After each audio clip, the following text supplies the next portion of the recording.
Okay. I'm calling to order the meeting for tonight at 7:12 p.m. Commissioner Blank, can you lead us in the Pledge of Allegiance?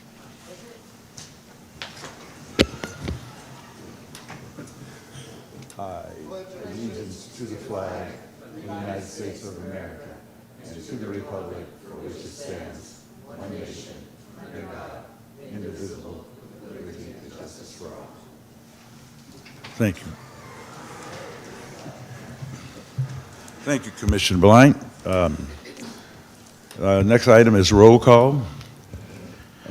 Our planning manager, Mr. Orozco, will lead us in that. Thank you. So I'll take the roll call of the Architectural Heritage Landmark Commission first. Commissioner Chacon. Present. Commissioner Riley. Here. Commissioner Hall. Present. Chair McDonald. Present. And Commissioner Adams. Here. Commissioner Soto absent. We have a quorum. The Planning Commission, we have Commissioner Menderos, I'm here. Commissioner Blind, Present. Commissioner White, Present. and Vice Chair Douglas. Present. We have Commissioner Valabuena, Taylor, and Busy Stansbury absent, and we have a quorum. Thank you very much. Because this is a special joint meeting of the Planning Commission and the Architectural Heritage and Landmark Commission, we will not be having a general community forum this evening, and we'll move right into the public hearing portion of the agenda. Our item number 4, public hearing. Hold a joint special public hearing between the Planning Commission and the Architectural Heritage and Landmark Commission to consider adopting, 1, a resolution by the Architectural Heritage and Landmarks Commission approving a certificate of appropriateness, bracket COA 23-005, and 2, a resolution by the Planning Commission approving a use permit, brackets UP 18-0002, development review and landscape review, and PLN 25-0103 for an event center for the former federal building located at 823 Marin Street. APN number is 0056-161-040.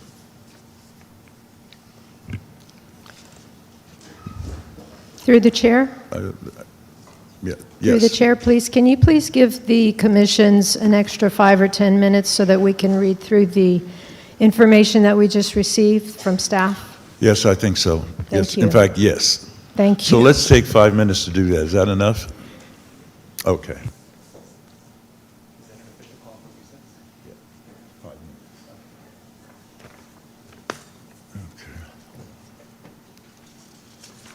If that's enough.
I think we're going to proceed with the meeting at this point. There's time for a presentation on the project and some detailed information about the work that's been done in terms of analyzing the project. Thank you, Chair. I would like to introduce Laura Solomon, our Associate Planner. She'll be presenting the item before the commissions tonight. All right, thank you. Good evening, Commissioners. My name is Laura Solomon, Associate Planner with the City of Vallejo, and tonight I will be presenting the proposed event center at 823 Marin Street.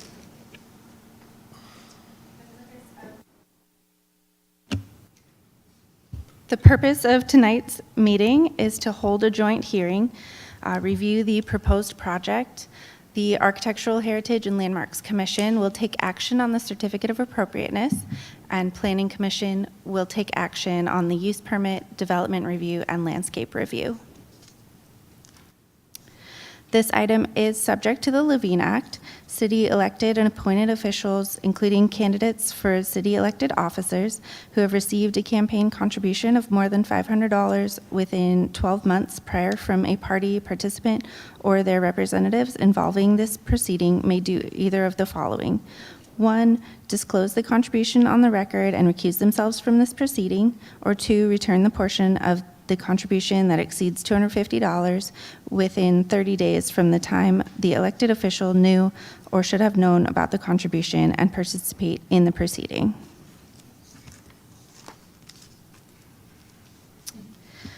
The project site is located at 823 Marin Street between Carolina Street and Capitol Street and is within the St. Vincent's Historic District. The site is surrounded by existing residential and commercial uses, with Carolina Street to the north, commercial and residential uses on the other side of Marin Street to the east, with commercial and residential uses along Kissel Alley, and commercial and residential uses to the south, and residential uses to the west on the other side of the site's existing parking lot. State Route 29 is located approximately 0.1 miles to the east, and State Route 37 is located approximately 1.6 miles to the north. Each provides regional access to the site, while Marin Street, Carolina Street, and Kissel Alley provide direct access to the site. The site's general plan designation is neighborhood corridor, and the zoning is neighborhood mixed use.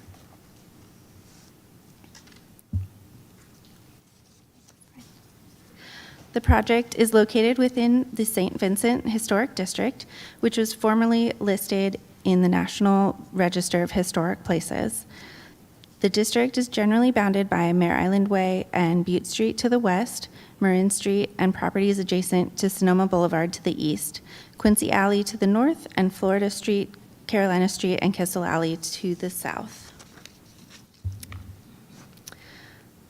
In September 1933, the existing building was constructed on the subject property to serve as the first Vallejo post office. In 1968, the building was remodeled and converted into Federal Building, which housed a variety of federal offices and services, including a local Social Security office, Civil Service Commission, FBI, and IRS offices. In March 2003, the City of Vallejo Architectural Heritage and Landmark Commission designated the subject site as a landmark. In early 2011, the subject property was vacated, and it has remained vacant since that time. The project proposes to convert the building into an event center and banquet facility, defined as community assembly. As proposed, use of the facility would be allowed during the hours of 6 a.m. and 12 a.m., 7 days a week, with an expected average event length of 6 hours per event. Events would be held on the 7,168 square foot main floor that is accessible from Marin Street through a 1,231 square foot lobby. The basement level of the building would only be accessible by facility staff. The event space would be of sufficient size to accommodate approximately 175 people per event, and on-site security would be required for each event to ensure appropriate safety. As described in the applicant's business plan, Individual event hosts would be allowed to serve alcoholic beverages on site during events only if they obtain proper licensing from ABC and follow the procedures outlined in Section 4 of the attached business plan, which includes serving procedures and enhanced on-site security requirements for each event.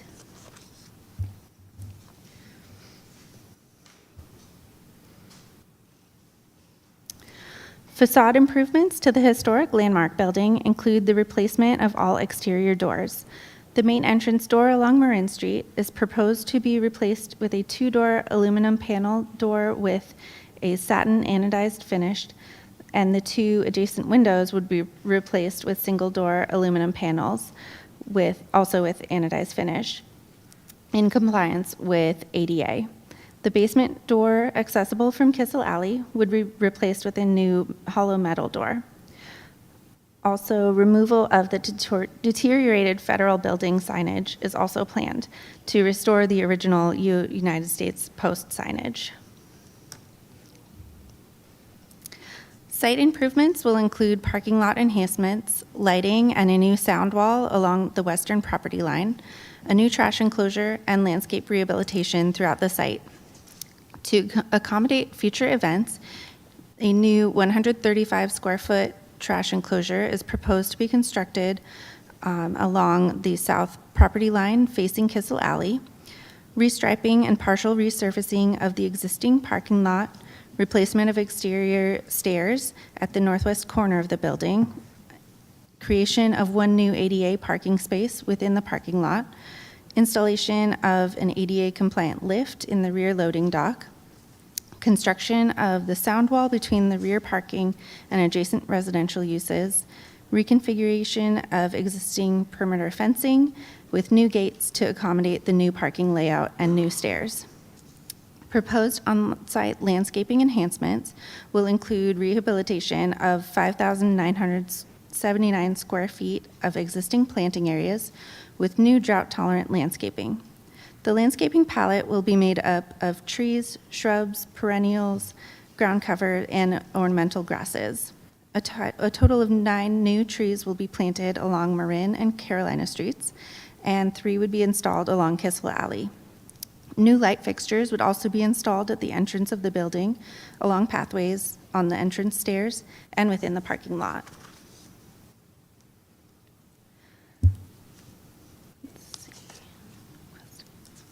The entitlement associated with this project that the Architectural Heritage and Landmarks Commission will consider for approval is the certificate of appropriateness for the replacement of the entry doors, as this is a facade alteration of a designated historic landmark. The entitlements associated with the project that the Planning Commission will consider for approval are the use permit for establishing an event center or community assembly use as defined by the Vallejo Municipal Code, greater than 5,000 square feet, and for the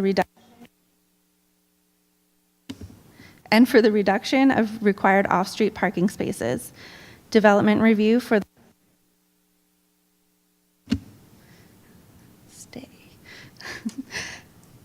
for the proposed on-site improvements, as well as landscape review for the proposed landscape. In addition, and subsequent to these entitlements, the project would also be required to have building permits from the City of Vallejo. To ensure the exterior modifications to the historic landmark are consistent with the Secretary of the Interior standards of the treatment of historic properties and no defining features would be altered, the City of Vallejo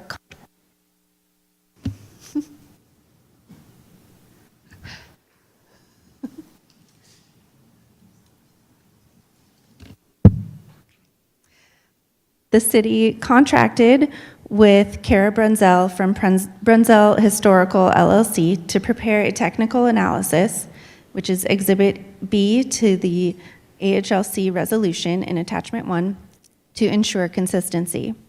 According to the analysis, previous documentation related to the site did not include a list of character-defining features, nor a formal period of significance.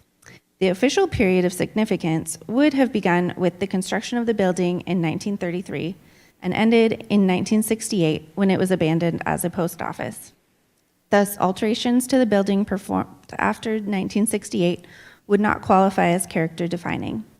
Based on review of previous documentation, along with a site visit and the preparer's familiarity with the National Registration of Historic Places for eligible post offices, the character-defining features of the subject property include the following components: simple geometry of the building's symmetrical massing, flat roof and nearly square plan, primary and side facades divided into bays aligning with the stylized stone pilasters, wide main facade entrance stairs, stone foundation and carved cornerstone, cornice and frieze with zigzag and starburst motifs formed of terracotta, polychrome brick cladding in Flemish bond with decorative brickwork in geometric motifs, large terracotta panels bearing postal slogans below main facade windows, tall window openings fitted with steel sash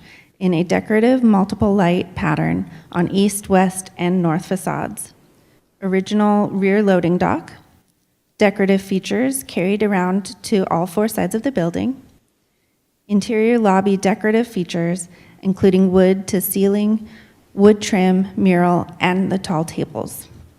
Since the proposed project includes no changes to any of the historic defining features and only minimal facade modifications, including replacement of the non-functional entry doors and the two windows with 3 ADA-compliant door systems to reestablish the historical function of the 3 entryways into the building, staff has concluded that the project will remain consistent with the historic district.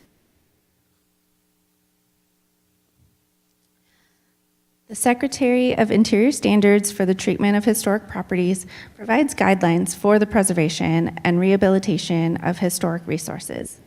Adherence to these standards is accepted as a method of avoiding significant effects on historic buildings while allowing their continued use. According to this analysis, rehabilitation standards number 1 through 10 apply to the project and have been analyzed in the provided staff report. The replacement of the non-functional entryway doors and 2 windows with 3 ADA-compliant door systems would reestablish the historical function of 3 entryways into the building without altering any of the character-defining features. The new use for the vacant building would allow local residents to regain access to a public building that has been vacant for many years. Utilization of the property as an event venue would also provide a financial incentive for its ongoing maintenance, repair, and restoration. The project therefore conforms with the Secretary of Interior standards for the treatment of historic properties. The major use permit includes the community assembly use and reduction of on-street parking or off-street parking. Primary access to the project site is provided off Marin Street, Carolina Street, and Kissel Alley. Vehicular traffic would be able to access the proposed off-street parking lot, including 20 standard parking spaces and 4 motorcycle spaces, a total of 21 equivalent spaces off Kissel Alley and Carolina Street. Pedestrian and bicycle traffic would be able to access the site off Marin Street, Carolina Street, and Kissel Alley, with pedestrian access directly off Marin Street. Vallejo Municipal Code Table 16.508B, off-street parking requirements, states community assembly of 2,000 square feet or more without fixed seats requires 1 off-street parking space per 80 square feet of indoor assembly area. Future events at the facility are proposed to be held in the main 7,198 square feet assembly room with no fixed seats. According to the zoning code, a minimum of 90 off-street parking spaces is required for this assembly room. Therefore, the proposed project is short 69 parking spaces. Section 16.50814B allows for the total number of required parking spaces to be reduced for the projects if findings can be made as outlined in the staff report and attached resolution. A request is being made to reduce the required off-street parking spaces from 90 to 21. In support of this requested parking reduction, the applicant hired a consultant to conduct a parking study, which was subsequently peer-reviewed by the city's traffic engineer, dated May 9th, 2025. This code section indicates that a parking reduction can be supported if the parking study is conducted and finds that there are at least 2 times the number of spaces requested for reduction available within 500 feet or less of the use for at least 2 of the 4 hours of the use's peak parking demand. And those spaces are either on non-residential streets or within public parking lots. This means that in order to compensate for the shortage, twice this amount of available parking would be required. So 138 parking spaces would be required within 500 feet or less of the use for at least 2 of the 4 hours of the use's peak parking demand. And those spaces would either be on streets or within the public parking lots. Utilizing these guidelines, the consultant conducted a parking study over 5 different days between the hours of 10 a.m. and 7:45 p.m. on a Tuesday and Thursday, and then 2 different Saturdays and a Sunday. The study indicates that non-residential streets within 500 feet of the subject property, there were a total of 195 legal parking stalls available, but the average availability of these spaces during the use's peak parking demand would only be 69 spaces. Therefore, the street parking by itself would not support the project demand, but if those street spaces are combined with nearby public parking lot spaces within a quarter-mile radius found within city lots D, F, and K, seen in the figure on screen, then the needed capacity can be met. The existing city lots provide an additional total capacity of 274 spaces, and during the use's peak demand period would be approximately 174 spaces. The combined average of both available parking types would equal 243 unoccupied or available spaces within the required 1/4 mile radius of the parking site and during the use's peak demand period. In addition to the study work conducted, the study also recommended that the facility take measures to encourage use of the public parking lots over on-street spaces by 1, providing shuttle or valet services for events, 2, encouraging the use of mobile app ride-sharing services, 3, providing maps and directions for available parking lot locations to event patrons. And the city's public works staff has reviewed the parking study and agreed with these recommendations. And as such, has been included all these recommendations as conditions of approval.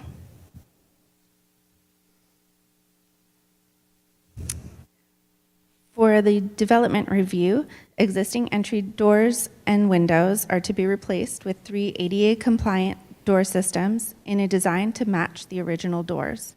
In addition, a new trash enclosure, upgraded stairs, and a 6-foot sound wall are proposed at the rear of the site, with new exterior lighting on the building and within the parking lot. The proposed trash enclosure would be located adjacent to the rear of the existing building, outside of any required parking, driveway, landscape, utility easements, or setback areas, and more than 5 feet from parking and the abutting residential zoning district.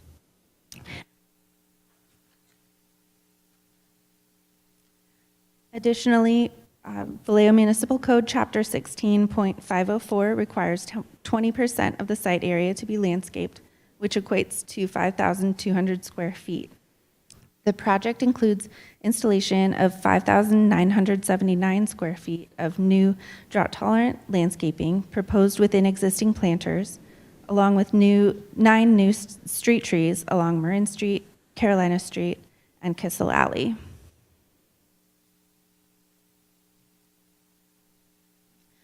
The project site has a general plan use designation of Neighborhood Corridor, or NC. The general plan provides the following description for the NC land use designation. It is intended to promote pedestrian-oriented neighborhood main streets with an emphasis on shops and services catering to the daily needs of local residents, particularly at mixed-use urban villages. Permitted uses in the NC designation include multifamily developments, retail, personal and automotive services, professional offices, community facilities, and other uses conducted primarily inside of buildings and compatible with an eclectic neighborhood-oriented mixed-use environment. As outlined in the attached Exhibit B as part of the Planning Commission resolution, the project is consistent with the NC land use designation and applicable general plan policies in that it will create a new community facility within an existing building, and it will provide a new space for a variety of events that will not significantly modify the existing historic resource. The proposed project will support the city's continued economic growth by reusing a vacant historic city landmark and making the building accessible to the public again via event rentals, following an extended 15-year vacancy. This slide gives an overview of some of the main development standards the project must be consistent with. As shown on the table, the project is consistent with the standards for community assembly, which provides standards relative to the lot area and required buffers. The proposed use of community assembly requires a buffer of at least 20 feet adjacent to any residential zoning district. This buffer area may be used for parking or landscaping, but not used for any structures or outside activities. Where a buffer is used for parking, at least 4 feet of landscaping shall be provided along the length of the parking. This project has a buffer of 66 feet and 9 inches provided, and the buffer is used for parking and landscaping with 4 feet of landscaping provided along the length of the parking lot. In addition, a 6-foot sound wall will be constructed between the rear parking area and adjacent residential uses. A noise study was conducted by Gersbeck Design Group, which found that a sound pressure level of 98 decibels in the center of the main room, sound levels at the property line do not exceed the allowed 65 decibels. With the assumption that most of the day the facility will be quiet and activities generating high sound pressure levels will be limited to a 4-hour period, the total community noise equivalent level is 57.1 decibels for daytime events and 63.5 decibels for evening events ending at 10 p.m. The project is categorically exempt from the provisions of California Environmental Quality Act, Public Resources Code 21000, and California Code of Regulations, Title 24, 15000. Pursuant to sections 15303, Class 3 new construction or conversion of small structures, and section 15331, Class 31 historic resource restoration and rehabilitation. The project rehabilitates a historic resource consistent with the Secretary of the Interior standards for the treatment of historic properties with guidelines for preserving, rehabilitating, restoring, and reconstructing historic buildings. The Class 3 exemption includes installation of small new equipment and facilities in small structures and the addition, new construction of accessory structures on the site. The proposed project includes minor site improvements and construction of new minor facilities and structures, including minor parking lot improvement, construction of a sound wall, construction of the new freestanding trash enclosure, and landscape rehabilitation within existing planter areas. The Class 3 exemption applies to maintenance, repair, stabilization, rehabilitation, restoration, preservation, conservation, or reconstruction of the historical resources in a manner consistent with the Secretary's standards. The project includes minor facade changes to an existing historic landmark, However, the changes proposed, including replacement of the 2 facade windows with new ADA compliant doors to match the original, have been analyzed under the Secretary of the Interior standards for the treatment of historic properties and have been found to be in conformance therewith, and the proposed project will not have any impact on the existing designated historic landmark. On January 15th, 2026, pursuant to Vallejo Municipal Code Section 16.602.08, a 14 calendar day notice of this hearing was published in the Times-Herald, mailed to all active neighborhood groups and all property owners within 500 feet of the subject property, and any other local agency expected to provide water, wastewater treatment, or other essential facilities to services to the project, as well as to the members of the AHLC, Planning Commission, the applicant, and property owner. Staff received 3 comments from the public, 1 via phone from a neighbor regarding concern for sound, building permits, and parking, and 2 via email regarding parking, noise, the possibility of limiting attendance, and earthquake retrofitting.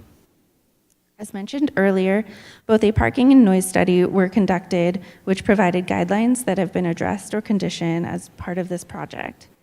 A 6-foot sound barrier wall will be installed at the rear property line adjacent to the residential zoning district, and the recommendations from the conducted parking study have been added as conditions of approval in Exhibit A of the Planning Commission resolution to encourage off-street parking at public lots. Additionally, building permit BP 191794 for seismic parapet bracing was finalized in 2020 to address earthquake retrofitting, which removed it from the unreinforced masonry building list.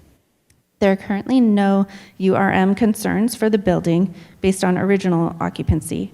However, since the occupancy is being changed from office to assembly use, we have added conditions requiring the applicant to prove that the existing structure meets code for the new assembly use, and if not, they will need to implement any required structural upgrades.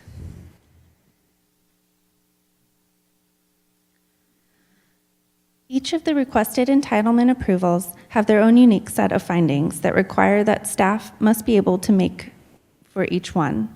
In this project, staff believes that the project meets all of the required findings to support the proposed project, which are discussed in further detail in the staff report and resolutions in the packet. The project meets these findings through consistency and compliance with the various adopted standards and state requirements for these types of projects. As mentioned previously, the project forwards several general plan policies in that it provides a new space for a variety of events while not significantly modifying the existing historic resource. It will also support the city's continued economic growth by reusing a vacant historic city landmark and making the building accessible to the public again, following its extended 15-year vacancy. The project was reviewed against the standards of Title 16 for the applicable zoning standards of the NC Zone District and the development standards for community assembly. The project has also been reviewed for compliance with CEQA, and therefore staff finds the project consistent with the findings. Based on the analysis contained in the staff report and attachments, staff recommends the following actions in the following order. The Architectural Heritage and Landmark Commission find the project exempt from CEQA pursuant to CEQA guidelines section 15303 and section 15331, and approve a certificate of appropriateness, COA 23-0005, subject to the conditions of approval provided as Exhibit A to the resolution. And also that Planning Commission find the project exempt from CEQA pursuant to CEQA guidelines section 16-15303 and section 15331 to approve a use permit, development review, and landscape review, UP 18-0002 and PLN 25-0103, subject to the conditions of approval provided as Exhibit A to their resolution.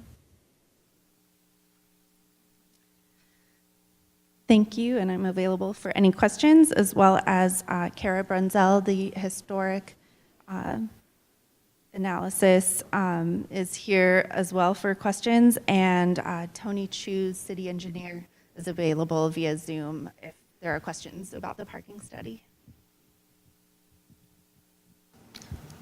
Thank you for the staff presentation. I will now open the public hearing, and I invite the applicant up to present and speak on her project. Yes. Can we ask questions of staff? You got to speak into the microphone, and it's got to be red. Yeah. There you go. Message, request? Right here. Yeah, there you go. Okay. Through the chair, can we ask questions of staff prior to the applicant's presentation? Typically, for HLC, we do staff questions, then we do the applicant's presentation, and then we do applicant questions. So I'm just not familiar with plannings. Through the chair, yes, we can go ahead and move forward that way. And the commission, any member from either the planning commission or the architectural heritage landmark commission is welcome to ask questions, and then we can invite the applicant after, and also give a presentation if they have one, and they can answer any questions that the commissions may have. Well, with that said, let's proceed left to right, and each person will have an opportunity. Let's try to do 3 to 5 minutes each. Okay, sure. Yeah, thank you. Appreciate your presentation. Mine's doing it too, sorry. Couple of questions that I have. It looks like we are, for the AHLC, is focused on the new doors, is that correct? Or is it broader than that? And is CEQA broader just than the new doors? Through the chair, so at this time, anyone from either the planning commission or the HLC can ask any questions, no matter if it's regarding the doors, the Okay. use, and the proposal.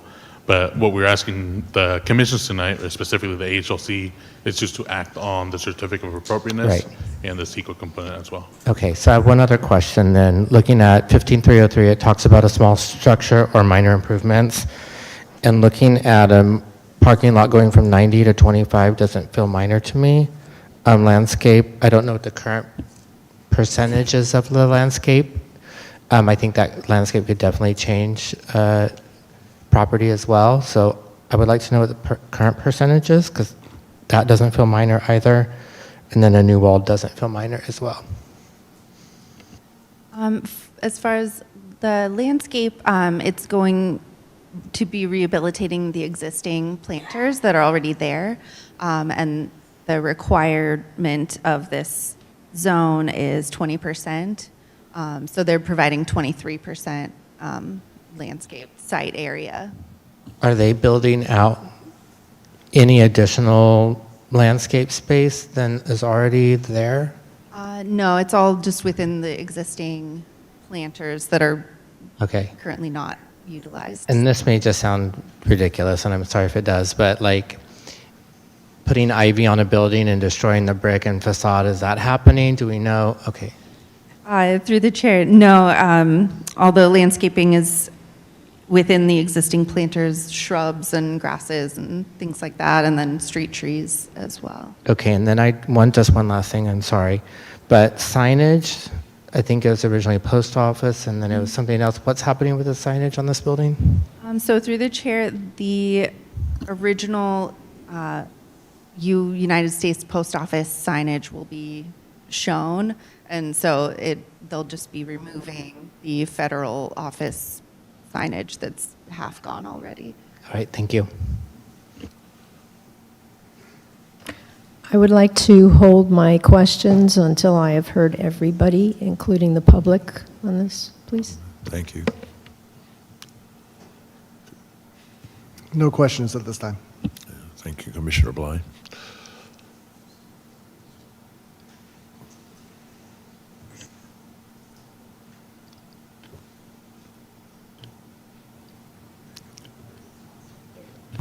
I'm interested in hearing other people's thoughts as well. I did have one question, though, about there's a wonderful historic mural in there.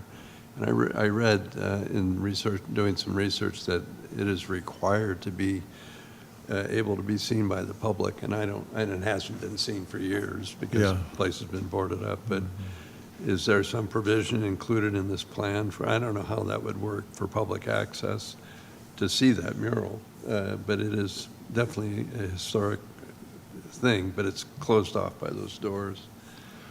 I had a second question also, and that is on the parking. Is there any possibility or any discussion of dealing with a almost always empty lot at the adjacent funeral home? I think that's Buck Camphausen's, and it's a large lot. I don't think I've ever seen many cars in it at all. It would relieve the street parking, for one thing, and also might avoid, a further walk to the city lots. Through the chair, yes, the mural is within the lobby, so there's not any provision as part of the plan to just have those be open to the public, but it would be available. Anyone attending the events would be right there in the lobby, to the left as you walk in. And let's see, the second question. Your second question. Yeah, with the lot across the street, I thought of that as well. But yeah, they would have to work out a shared parking agreement with that property owner. So yeah, I don't know if that's a possibility, but. Through the chair, I would like to step in, and I don't want to speak for the applicant, but previous to this project originally started in 2018, of course, with turnover of staff, it has gone through multiple hands and multiple planners. When I took it over, I think I was the third person on the project. They initially tried to have a conversation with the property owner across the street, but that property owner declined the request to have a shared parking agreement with this facility there. So that's why after the project stalled out for a little bit during the pandemic, the city adopted the new zoning code.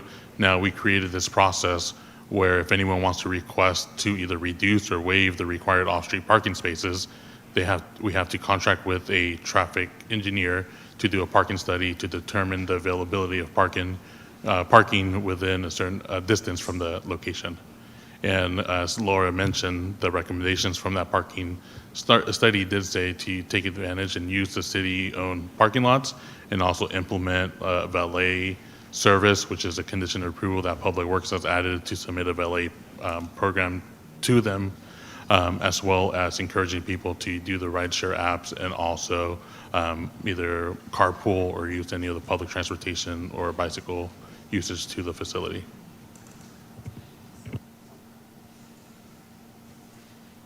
Okay. I'll withhold my questions for now.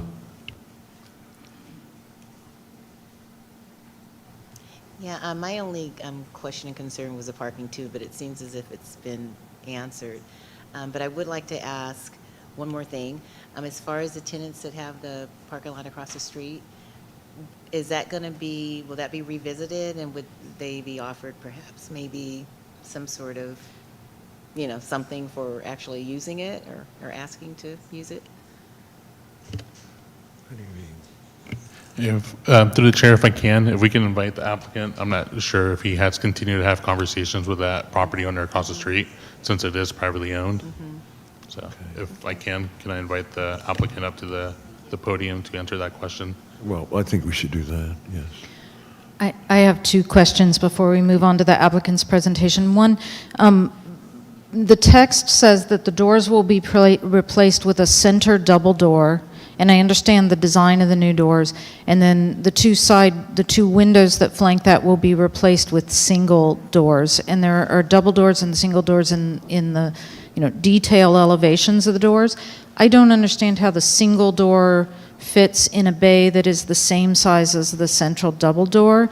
Is there an elevation showing, is there a side light or something that ends up next to the single panel door in the two flanking bays?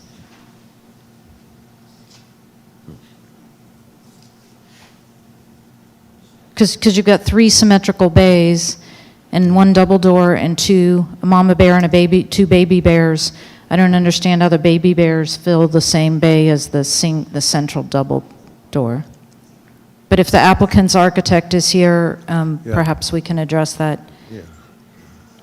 Thinking. Well, we can wait for we can wait. Just a minute, though. I'll just ask that question again if the applicant can better answer that question.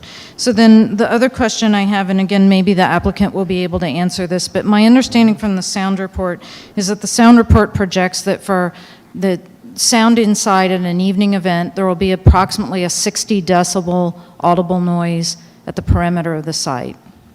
So I actually have a degree in theater engineering. It's been a while since I had an acoustical engineering class, but this doesn't really change.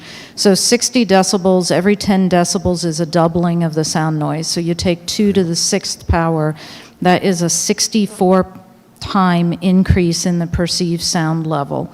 So if you're really saying there's 60 decibels that'll be produced by an evening event, in addition to the ambient sounds that exist at the perimeter, you're talking about a 64% perceived increase in noise at the perimeter of the site, some of which may be addressed on the one side by a sound attenuation wall, but wouldn't, I don't know, see how it would be addressed on the other parts of the property.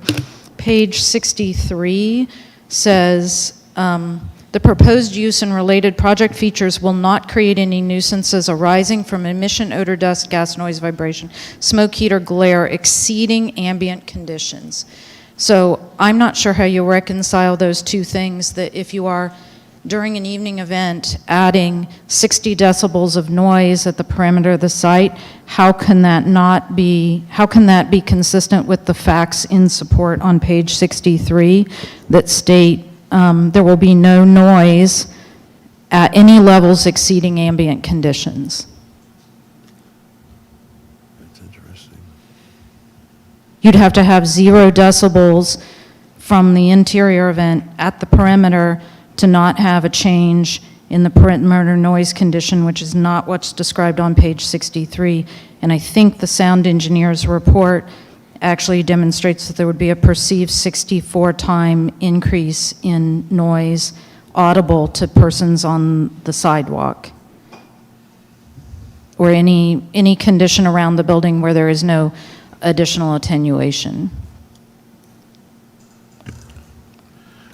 Through the chair, Manny, can you put up a slide up to answer your questions regarding the double doors and the single door? Okay, thanks. If you go back, Manny. Were you done now? Yeah, I'm done. Yes, I'm done. Keep on, one more. I think he's gonna talk to you about Keep on going to the next one. There. So on page A 4.1 of the project plans that were part of the packet, they do show the elevation of the 3 double doors that will be accessed straight from Marin Street. There's a note that takes you to a different page with all the details of the doors. So the 3 double doors that are facing Marin Street, which you see here, the historic picture here, all 3 of those will be replaced with double doors. On the far right-hand side, it's pretty hard to tell on this image, but on the far right, where there's I'm gonna butcher the car, but that older car that's there, right behind there, where you see kind of like the shade or there's a single door in that opening, so that's where the single door will be located. So all 3 double doors that will gain access to the site will be replaced with these aluminum style that show would be similar to what was historically there. And then on sheet A5, the double glazed door that does not have the architectural aluminum detail, is that an interior view of the double door, or is that, I can't? So that one is going to be, if you look at sheet. Looks like it's detail BB. Yeah, so if you look at sheet A 4.1, which is the exterior, and you'll see the exterior elevation south, that would be for the door that accessed the basement to the building. So that would only be visible from the alley. My understanding is the door that accesses the basement is the hollow core door. There's also it looks like there's also a hollow core door with just a small side light or a small light, just to check who's outside. And then it looks like there's, I don't want to show the diagram because not everybody can see what I'm holding up, but there's a detail A, a door AA. I understand their relationship to the elevations. There's a door BB and a door CD. And it looks like CD is the hollow corridor that accesses the basement. Where do the two glass doors go?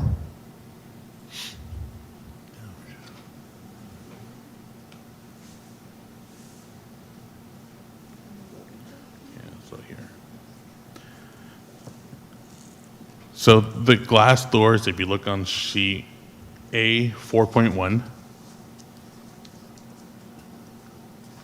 of the project plans.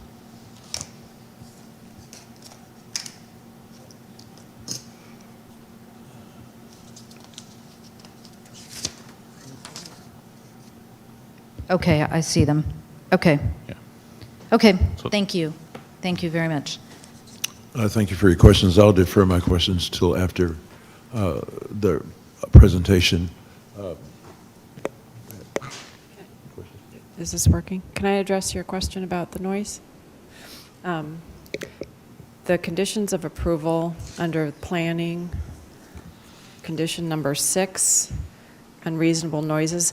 So it says, no person shall make or cause to suffer or permit to be made upon any public property, public right-of-way, or private property, any excessive noise, annoying noise, amplified sound, or vibrations that are physically annoying to reasonable persons or of normal sensitivity, or that are so harsh or so prolonged or unnatural or unusual in their use, time, or place as to cause or contribute to the unnecessary and unreasonable discomfort of any persons of normal sensitivity located at the lot line of the property from which these noises emanate, or that interfere with the peace and comfort of residents or their guests, or the operators of or customers in places of business in the vicinity, or that may detrimentally or adversely affect such residences or places of business.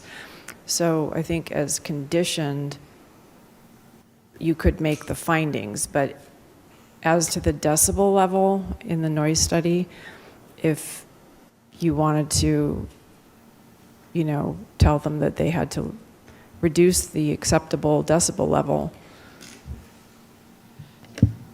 and also comply with, they always have to comply with 6, but there is no decibel level here, and it is difficult to measure.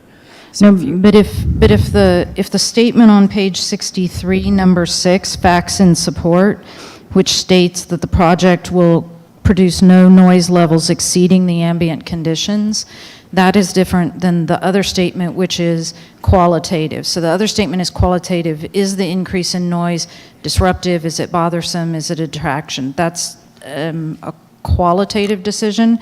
The statement on page 63 is that there will be no noises exceeding the ambient conditions, which means the project itself can create no increase, or the statement of fact on page 63 should be retracted. Does that make sense? Well, you can't retract the statement on 63 because it's a finding in the code. Well, the finding, the facts in support, is that the proposed use will be indoors. The new sound wall will be installed on the western property line where the parcel abuts the residential zoning district. And the proposed use will not generate odors, dust, gas, noise, vibration, smoke, heat, or glare at any levels As exceeding ambient conditioned. conditions. Oh, well, it should have said as conditioned. Well, okay, but that's why I'm saying the statement, it will not produce any noise at levels exceeding ambient conditions, is inconsistent Correct. with the sound It report. should say as conditioned. Okay. I agree. Okay. And then I guess the question is there anybody, will there be anybody tonight who can comment on whether or not the perceived 64 times louder sound condition at the project boundary is how that, is that detrimental? Is that distracting? Is there anybody who can represent the ambient noise condition and then reproduce the ambient noise plus 60 decibels? Deferring to the staff, I don't Okay. know. Before you go, I had a question. What code did you cite? Sorry. Yeah, before you go. What code was that you were citing? Oh, so this is in the packet, but it's citing code section 1650209, capital C. But it's in your packet, it's page 70 of the PDF, of the 146-page PDF. Thank you. Sure. Number 6. Okay. So I'm going to defer my questions until after the presentation by the applicant. Okay. So with that said, I'd like to invite the applicant up to present the project to the commissions. I'm allowing 15 minutes for you to make the presentation. I think that'd be adequate. Is that Yeah, no, that sounds okay? good. Thank you. And then after that, commissioners, we'll all have an opportunity to ask questions of the applicant. So with that, Good evening, proceed. Thank you. commissioners, city staff, and members of the public. My name is Elan Delgadillo. I'm really excited to see one less abandoned building in Vallejo. I'm really excited, I think, at the prospect of being able to see more traffic in this neighborhood. I think it's been vacant for a really long time. And so we're really thrilled to be able to be spearheading this project. I think definitely, I can understand a lot of the concerns that are, coming up regarding parking. Yeah, can you hear me? Yeah. Regarding parking, I think that's one of the biggest concerns that, I perceived was going to, be brought up. As was formally described, we have and we would love nothing more than to be able to seamlessly integrate this project and this building into the community with minimal impact on the community. But unfortunately, a lot of those things are not, on our decision. We would love more than anything to be able to utilize, as you guys, mentioned, the funeral parking spot. We had those conversations, and we'd be more than happy to have them again. I think that would be the best use and best case scenario, not only for the attendees of the project, of the building itself, but I think to kind of offload a lot of that impact for the community. So we are more than willing to work in whatever capacity we can, again, to minimize that impact on the community. But, for the time being, we're willing to oblige by any of the conditions, staying within the legal means. And again, introducing valet, introducing shuttles. I think shuttles might be a little bit more efficient because I think we would be able to move a lot more people to and from the parking lots that are, in the vicinity neighborhood. So of preference, I would go that route versus the valet that can be, time consuming, that can, cause some of the attendees to, get frustrated and actually utilize those off-street parking spaces.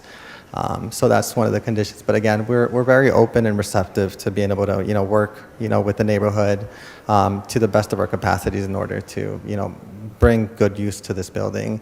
As it relates to the sound study, I know that that's another concern that usually is brought up as it relates to, these kind of, event centers and stuff. I know that the study was done a few years ago. Unfortunately, at the time, we did have broken windows. Unfortunately, the building has seen a few, vandalism. We did have a few broken windows. It is our, I think our approach really to rehabilitate the building by, fixing up some of those broken windows for sure. I know that can have some impact on the sound decibels that are going to be out, including some new, some new doors, new curtains, anything to the best of our abilities, again, to mitigate a lot of those issues.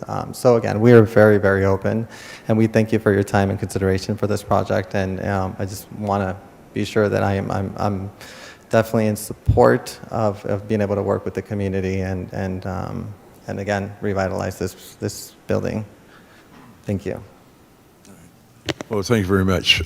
So let's proceed from left to right and have an opportunity to ask the applicant questions that might be relevant to this project. Through the chair, sorry. Yes. Are we going to have public input on this project? I was told, are we? I'm sorry. Yes, through the chair, yes. Vice Chair Douglas, if you turn the script we provided you tonight, If the commission wishes to hold off on questions to the applicant and open, and now take comments from the public, you can go ahead and move towards that way. Well, okay, then let's do that. Let's take, hold up on you, and then we'll take some comments from the public. With that said, I am opening the public hearing. So Thank you, Chair. Yes, we do have members of the public who have signed up. We currently have 7 speakers in person, starting with the first 3, Mary Watts, followed by Barbara LeBlanc, and then Jennifer Bennett. Please approach the podium. Thank you.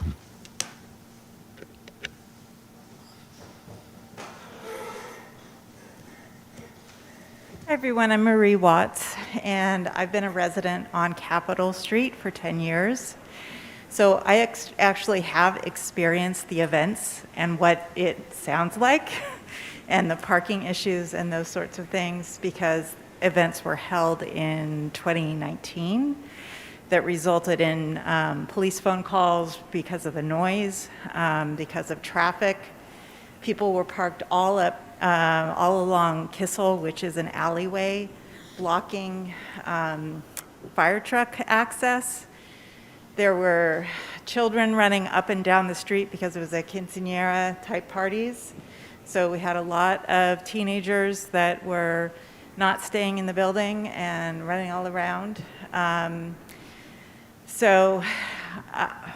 Based on my experience and understanding of both the neighborhood and also what downtown Vallejo needs, this is not the right location for this kind of events to be held. We already have other buildings where these events are held. The issue with parking is that this neighborhood is impacted with neighborhood events already. That particular block has 3 churches that are active on Sunday within like a 1-block circle, I guess. So parking is already bad on Sundays. Parking is bad on Saturdays because of the farmers market. We've got events at the Empress. And now with the Main Street program hopefully getting better, we're going to have more events downtown. There are already locations on Georgia Street where these kinds of events can be held. And the issue with the parking lot that's across the street that was suggested, it's owned by Buck, so it's not friendly territory, so to speak. Let's see. I don't know if you have any questions for me regarding somebody who lives there. No, we just, everybody should get an opportunity to speak, and so, yeah, if you're done, then next. Okay. Okay, next speaker, Barbara LeBlanc. Hi, I'm Barbara LeBlanc. I live in an apartment right behind Kissel Alley, or right in front of Kissel Alley. And my bedroom, bathroom, hear everything that's going on. We had an event last summer there, and it lasted well into the night, and it was loud. I don't mind having music every so often, but if it's going to be on a multi-day during the week, it's really destructive to my sleep and to the peace of the neighborhood. What Marie said also, about having the Empress Theater a block and a half away already. We need different things in the downtown. I really want to see more businesses downtown, but I don't know that we need a nighttime venue already again, less than a block away. Thank you. Thank you for your comments. Okay, next speaker, Jennifer Bennett. Hi, I'm Jennifer Bennett. I am also a resident who is sharing a window that faces onto this building that happens to be part of this project. I've not lived here long, but in the short time that I have noticed that the noise of our windows, we do hear a lot of the noise, but one of my main concerns is that I am a dog owner. I walk my dog in this neighborhood very regularly, about twice a day. As a lot of dog owners, sometimes we have dogs that are very food motivated, and I find that even without an event center sitting on this corner, the amount of garbage and food that I find on the ground, I'm often fighting her to get away from this stuff. And I have met some residents who have said that they've come across finding garbage on the ground that is sometimes laced with marijuana, which is, it doesn't kill your dog, but it can be very dangerous. It makes them very scared. It's another thing that we have to worry about. And my concern is that while this building would have some garbage control, you cannot control where everybody is putting their garbage.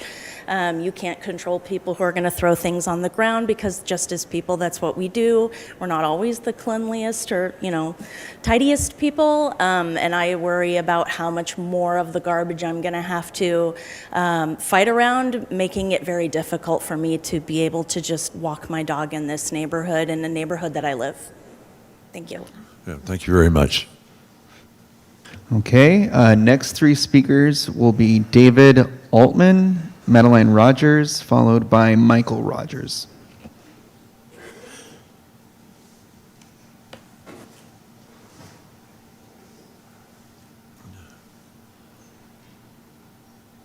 Hello, everyone. My name's David Altman. I've been a resident on Capitol Street for 22 years. I'm within 100 feet of this federal building. And mostly I have some questions that for everyone to think about. One is I'm curious about the non-residential streets in the area. And also what the plan for the revised exterior lighting is going to be. And also trash containment and trash trucks, trash pickups, if they're going to have these large dumpsters that require the overhead trucks to come in, because they make a lot of noise. They're usually early in the morning. And also, I'm curious about the trees that they're going to plant along Kissel Alley, where they're going to have parking also. I didn't see that outlined on the little drawing that I received in the mail. And they're talking about having banquets, which I'm guessing is going to involve food.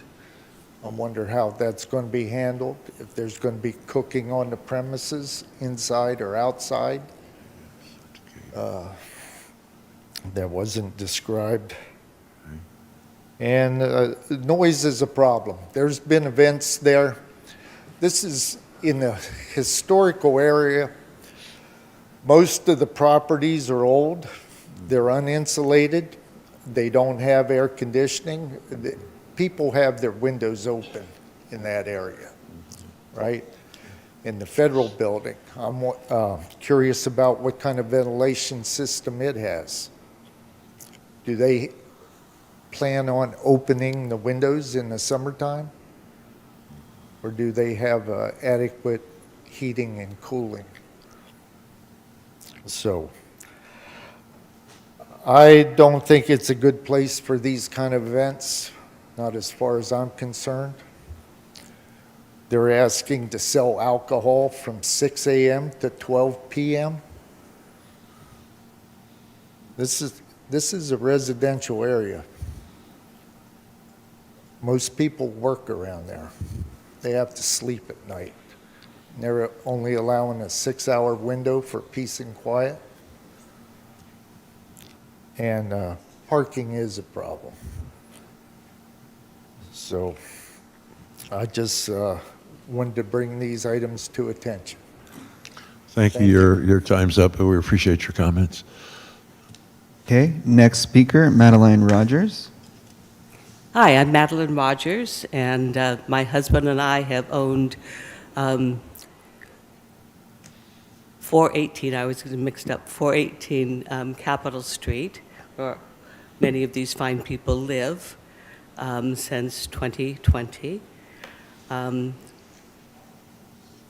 Our building is exactly kitty-cornered on the alley side, in Kinsell Alley, to the parking lot of the building that we're talking about.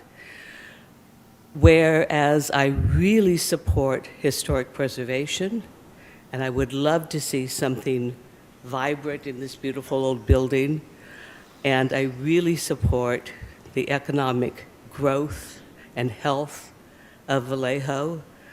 I'm really, really concerned about the well-being of our residents and about the parking. And I happen to have a text message. I found out about this meeting because the resident that lived in the apartment that Jennifer Bennett now lives in, who just spoke to you, sent this note to me to let me know about this meeting.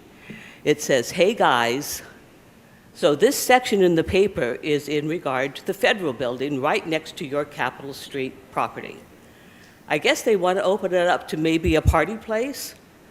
Dave sent me this," that Dave. "I don't know if you want to weigh in on how that type of place might impact your rental property. I remember when I lived there, when they did events, there were a few times it was super loud and you couldn't even sleep or think or anything. It was pretty terrible. This might affect your being able to keep tenants and such. Not sure if you were aware of this or not, but just figured I'd share it." I didn't solicit that. So we're concerned about the noise. My husband's going to speak a little bit more about that. And we're concerned about the parking. If you look on the maps, and thank you very much for providing all the information you did on the website. It was very good to have all of that. But if I was attending a nice event in my little high heels and so forth, I certainly wouldn't be passing up the parking that my residents use in front of my building to get to the public parking lots. Thank you for your time. Thank you. Okay, next speaker, Michael Rogers. Good evening. Thank you for the opportunity to address you. Let me start by thanking Chair McDonald for her insight into how sound is measured. It's not linear, it's logarithmic. You're exactly right. I'm going to try and address sound and parking at the same time. The sound measurements were done with a 98 decibel sound generation at the center of the unit, and then they measured them at the perimeter of the property. The average rock band runs at 110 to 120 decibels, so it would be probably better if they used a sound source which was more like what actually goes on in a band event. The other thing I'd like to suggest a possible solution to the problem of the sound. It would be nice if those in the area who are supposed to have a 57 to 64 decibel sound limit, maybe they should, or we should have an investment in sound measurement devices, so that if there are if there are violations of it, then we have some evidence to go back and say, hey, this is not working, guys. You need to change what's going on. So the fact that there is a theoretical level that's going to happen, it would be very nice to have a practical way to measure it. Kind of like radar guns. I know we don't like those, but they are a practical way to enforce those kind of rules. So that's all I want to say on the sound. Other people have covered it adequately. The parking, again, there's various designations of the streets, which are RMDs, HMDs. I mean, I don't know what those are, but I presume they're relevant. Most of our residents don't have a garage, so they rely on the on-street parking for, when they come home from work and where they park their cars. A practical solution to that might be to implement, as they have in some cities, a residential parking ticket, an A, a B, or a C, so the tenants have the right to park in the areas where they are actually residents.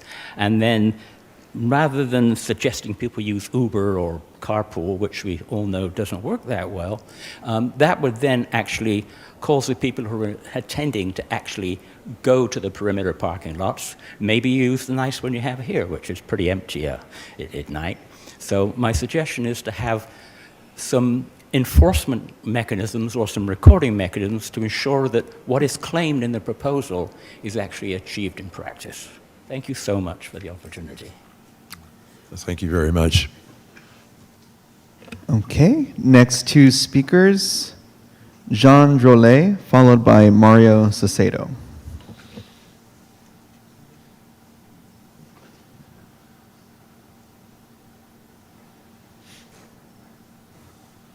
Good evening. I'm sorry that you got the late packet this evening. I sent it to the city clerk this morning. It should have gotten to you earlier than that.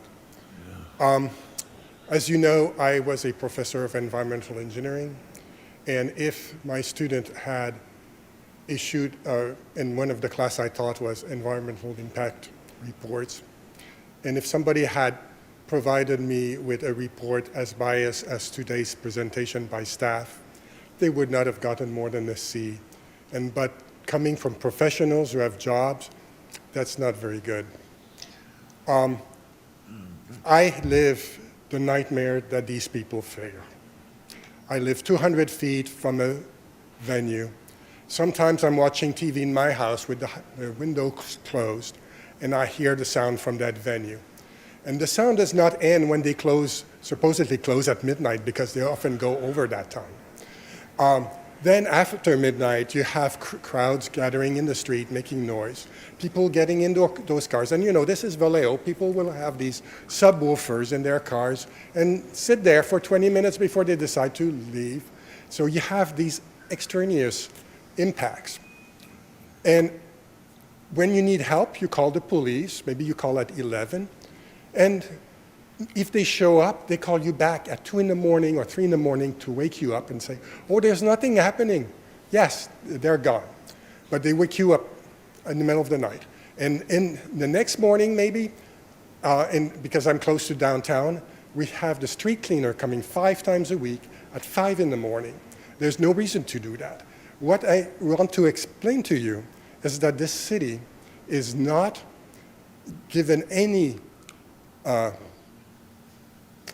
it doesn't really mind about the welfare of its citizens anymore and their health.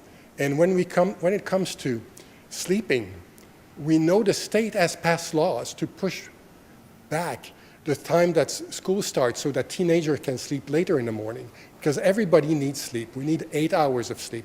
It depends, some people 7, some people 9. But we don't get that, and these people are not going to get that. And this neighborhood, this idea of neighborhood village, well, this is not an activity that's compatible with a neighborhood village. You know, hairdresser, restaurants, little shops that operate during the day, that's okay. But these kind of events with 175 people, no. And also, their sound report is biased as well. They did not look at DBC. They only look at DBA. We need to look at the low frequency of sound. And as I explained before, they cannot control everything. So you have a situation with the crowds after and before the events. Time. And also the people will be, when they sell, you don't. Thank you very much. Last two in-person speakers, Mario Sacedo, followed by Luis Delgadillo.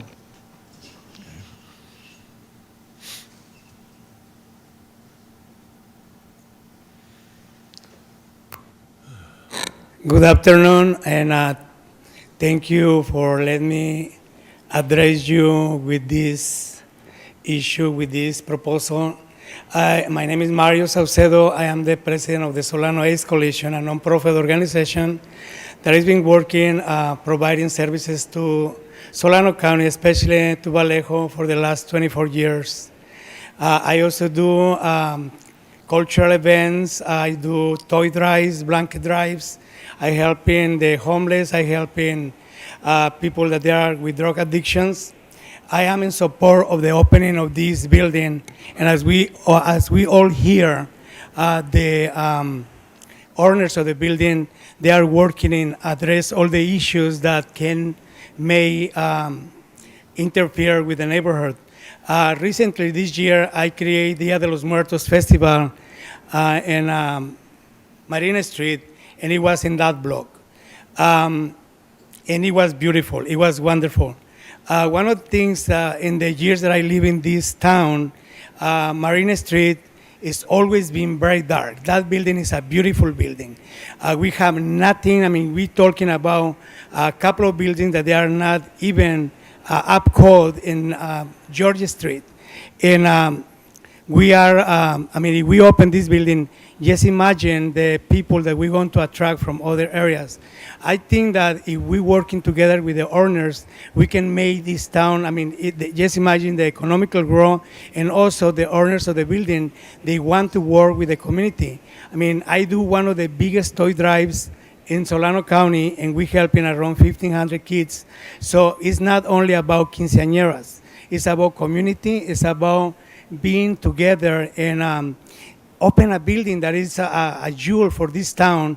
And I think that respecting the neighborhood also, and if we're addressing the parking, all the parking issues and the sound, I think that it will be beautiful to have a building like that, because just imagine, we will attract people from out of this town. I've been here 24 years. What I want to see is growing, economical growing in the community. I also travel that areas, and I see a lot parking lot. The majority of the day is a lot parking lot opening there. Also, we have 3 parking lots in downtown Vallejo, so it will be no hard for people to walk to the venues that we have. We can have town halls, we can have community events, we can have so many different things happening in that building, not only quinceañeras. Thank you so much. Thank you very much. Do we have anyone else? Yes, one more in-person speaker, Luis Delgadillo. Please approach the podium.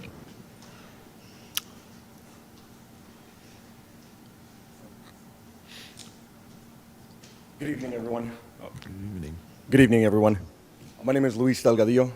I am here to read a letter on behalf of, from the desk of Ms. Aksani Sande. She is the Black, Indigenous, and People of Colors coordinator here for the city of Vallejo. It reads, Blessings. My name is Aksani Snaude. I'm a 40-year resident of Vallejo and a BIPOC event planner and coordinator with more than 30 years of professional experience serving this community. I respectfully submit this statement on behalf of the Delgadillo family for your consideration. For over 7 years, the Delgadillos have worked consistently in good faith to complete a community-centered venue intended to serve Vallejo residents broadly. Their vision has remained focused on people-first outcomes, specifically providing an affordable, accessible space for BIPOC creatives and community-based events at rates that are often unavailable locally. I've personally observed the family's careful and intentional stewardship of the building through the process that they have demonstrated respect for its historical significance, preserving its character while making thoughtful improvements that honor its original integrity. This project would also be a meaningful asset to the Marin Street, a corridor in need of thoughtful revitalization. It represents an opportunity to invest in areas of our city beyond downtown Georgia Street and to support balanced and community-centered growth throughout Vallejo. It is my sincere hope that this meeting supports a resolution of a long-standing delays and allows this project, rooted in community benefit, historical care, and neighborhood revitalization, to move forward. I fully support the Delgadillo family and deeply appreciate their continued commitment to Vallejo. I look forward to the day this space is permitted to open and serve the community as intended. It is time. Signed, respectfully, Ms. Askari Snowden. Thank you.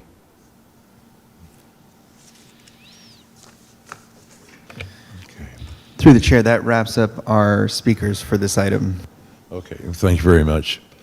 I think we proceed with the opportunity for the commissioners to Through the ask chair. questions of the applicant or make statements as they... Through the chair? Yes. Number 4 on the script. Okay. I'm sorry about that. So if there are no more public comments or no more people online, then we will close the public hearing and ask the commissioners if they have any further questions in our deliberations on the item.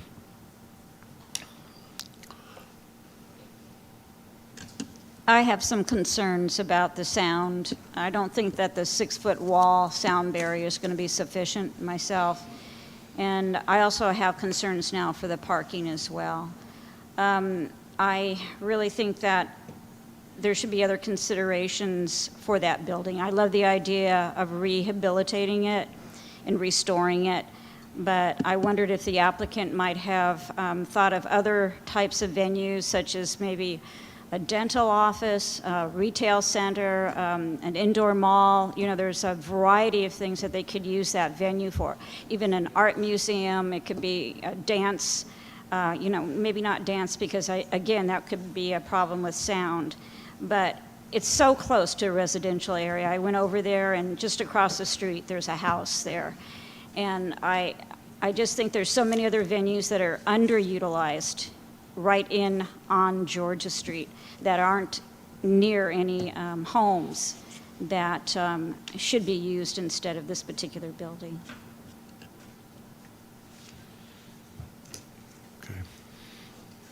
So I think as a point of order, we need to close the public hearing. Am I right?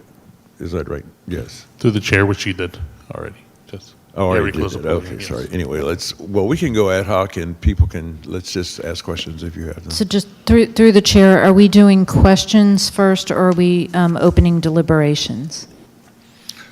Or are Well, I we think doing- if you have questions of the applicant or any of the other, of the applicant, let's do that first. Let's and do questions, and then we'll Yeah. close questions and do deliberations. Then do deliberations, yes.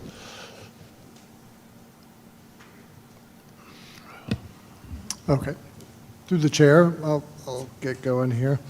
Try to stay to our planning commission lane here, although I've got curiosities for what the Heritage Commission is interested in. I'll try to stay to my lane. Through the chair, you're more than welcome, Yeah. Commissioner Blind, you're more than welcome to ask any question that you like. I appreciate that. Question for the applicant. We've got some ideas here about noise, and you said you're very open to working with the community. What are your kind of responses to some of the concerns you've had? And, we've got some written ideas up here about automated sound limiters, ways to monitor your sound that would be recordable and quantitative that, as we go forward with this, you wind up, if this is a successful vote for you, with conditions on your permit. And those conditions, if they're not met, can result in your permit being revoked. I'm interested to see what you are open to as far as conditions around sound. Well, like previously mentioned, I'm no sound engineer. Definitely hire the professionals to do their jobs. So, and to the best of our abilities, try to comply with, again, what's in the purview of law. It is our intent to stay reasonably within the law, whether that entails, having staff or whether it's security on premises, again, making sure that they can physically check the decibels, ensuring that we are, well within the limits of the law is one possible option that we have. We do plan essentially, again, just to reduce ourselves below the thresholds that are limited by law. And local policies or not, to do, sound mitigating issues. Again, there's certain type of curtains I think that can help ease the sound. And so again, we're looking for different options, but again, anything that's feasible so long as that we can, stay compliant with, local policies and procedures for sure. Okay. Maybe a follow-up question with city staff. Do we have any businesses in town that we've had conditions on their use permits that put quantitative measures on sound emitted? Through the chair, so not any use permits, but I can remember the administrative permit that we issued for Vallejo Brewery next to Gracie's. They applied for an administrative permit to allow outdoor events within the parking lot adjacent to Gracie's and the brewery. One of the conditions of approval that the applicant agreed to at the time was for any live music, they can only play live music for 45 minutes, take a 15-minute break, and then continue, but no more than 4 hours of live music would be allowed to be played within that parking lot in order to give a break, for any of the respected neighbors, giving them a break from listening to live music, and then also limiting the number of hours of how loud or, how long the live music can play for. That's interesting. Thank you very much. Yeah, I'm just curious if there's anything else that we could do around, your sound study has very specific parameters of the decibels you played indoors to then record what was happening outdoors, and if there's a way that we could make sure that sound study is, basically enforceable, that we could say that's the sounds we want to maintain, and exceeding those sounds would be a indication that you're not living up to your permit conditions. Yeah. Thanks. Someone else? One of the speakers had a comment about having sound monitors that people could actually have access to, and which I think is a good idea, because I don't think they cost that much. I think they're readily available. Right. But more importantly, if they're calling somebody, what kind of commitment can the city make to respond to them in real time, as opposed to 4 or 5 hours later? That's a really good question on the sound. And then I had another question. I don't know, is there something in here about exterior lighting, new lighting on the building? Yeah. Yes, there is. And I confess I haven't looked at that, but I would, the lighting can be as much a problem as sound if something is, if you make use of downward lighting as opposed to up lighting that doesn't light up the sky and everyone's windows nearby, light up the street where people are walking, but not the sky all around it. That is, to me, I've lived with that problem, and businesses like this nearby, not here but elsewhere. So I'd put that on an equal basis with the noise.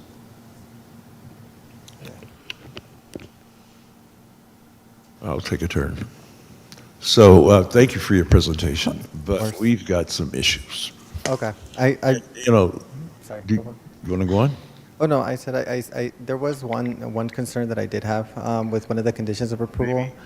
I don't know if now would be a great time to bring it up, but I just wanted to, kind of, I guess, highlight it and address it, just, in interest of the public. I believe it's on page 20. There's a condition of approval submitted by the Public Works where they're requesting as part of the project to install a streetlight parking. Streetlight parking, and I think ADA curbside improvements. Part of that concern that I was having with that is that I think, I don't think that the neighborhood in and of itself should wait until, this project gets approved. In the event that the project doesn't get approved, or something happens, or, we run out of funds and we don't get it, I don't think that the public necessarily should have to wait, contingent on the next, developer coming in and figuring out what other use would be feasible for this property. I think, as part of this project, I think the onus of ensuring that the public right-of-ways for that neighborhood should be instituted and in place regardless of the development that was happening. So duly, wanted to respectfully request, I think, the consideration of items, I think it was 7 and 8, and put those as conditions of approval based on the Director of Planning, Public Works, sorry, the Director of Public Works. 7 and 8, I don't know. Okay. Cesar, can you respond to that, please? Yeah, through the chair, just to confirm that the commission understands that the applicant is requesting to modify D number 6, which is frontage. Project is required to implement frontage improvements on Carolina Street. This includes upgrading the existing driveway to current ADA standards. D7, which is also a frontage, project is required to implement frontage improvements on Marin Street. This includes upgrading existing curb ramps at Carolina Street and at Kissel Alley to current ADA standards. And number D8, street light, which is install one street light on Carolina Street per city standards. What I heard from the applicant, he's requesting that those be to the discretion of the Public Works Director without consultation with the Public Works Director or the Public Works Division. At this time, staff cannot support that request because Public Works did review the project and these are the conditions of approval that they have added to the project. Thank you, sister. Through the chair. Yes. Okay, being we left off on the sound issue, I did my own study on typical sound levels for a 7,000 square foot venue, such as yours. Just some numbers here. DJ music, 90 to 95, which it seems like you tested that one out. If you have a small band in there, it's 95 to 110, and then a small rock band is 105 to 120 decibels. So I am not a sound engineer. It sounds like we have one down there. I'm going to ask you if you have thought of installing any sound absorbing material, especially in the corner where the stage or the band is going to be. Yes, Commissioner Medeiros, that would be essentially part of what I was suggesting earlier, which would be to do, sound enhancements and sound modifications in order to try to reduce, and again, stay within the limitations of local ordinances, and again, really, if we can stay beneath that, even better. But yeah, that would be part of the stuff that we're considering. Again, we have to work with a sound engineer to see what the best strategy and approach would be in order to mitigate and reduce those sound levels from the interior of the building. Yeah, because you need to realize that this building is in a residential zone, okay? And I am concerned for the residents that surround your building. Through the chair, I just want to provide a clarification that it's not within the residential zoning district. It is adjacent to it. It is within the neighborhood commercial zoning district. I realize that if we look at a map, we can see all the houses. So it's a no-brainer. Are you going to have that facility temperature controlled in HVAC system? Yes. Okay.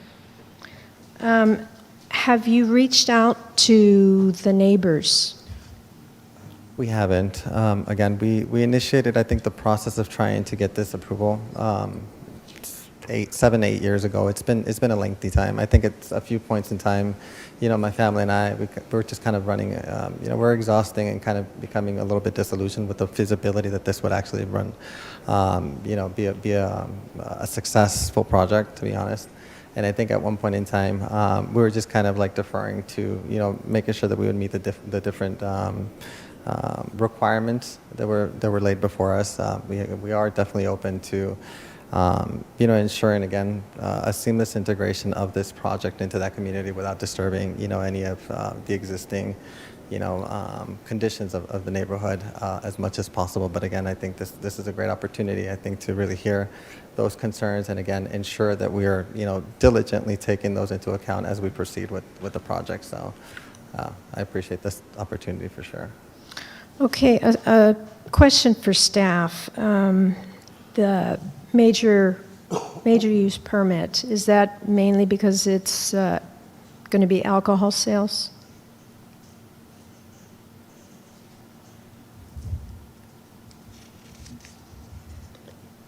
The major use permit was for community assembly larger than 5,000 square feet, as well as the reduction in parking. It would have been a minor use permit, but the director elevated it to Planning Commission as a major use permit. Okay, and then the hours of operation are 6 a.m. to midnight. Can we put some sort of guardrails around the hours of the sale of alcohol? So, Just a question for staff. yeah. So through the chair, we do have a condition of approval. I'm trying to find it real quick that does limit the hours of operation. The applicant did request to have events start from 6 a.m. to midnight. We do have a condition of approval, which is A27, that events shall not commence earlier than 8 a.m. and no later than 12 a.m. We do have about 1, 2, 3, 4, 5, 6, 7, 8, 9, 10, 12, 13, 14, 15, 19 different conditions of approval regarding on-site alcohol beverage services. For example, that at all events, bartenders are trained, a bartender or trained server is required to monitor the distribution and consumption of alcohol. Excuse me. I read all of those. What I did not see was the time, the guardrails around the time where alcohol can be served. No, so there isn't a condition of approval that limits that, but during the motion, the Planning Commission can add a condition of approval that does limit the hours when alcohol is served, or if once again, when the hours of alcohol is served. We also do have, just to remind the commission, we do have a condition of approval in there that alcohol service has to stop at least 1 hour before the end of the event. I read that. Well, so. Well, that's something that we can deliberate as a group. Can I have Director Pollack on the line. Can we, I think she has something to offer. Okay. Let's feed her into the meeting, please. Hi, good evening. I am having some difficulties with my video. It's not working on my laptop or my camera for some reason. But I thank you for calling. Oh, here it is. Maybe that's.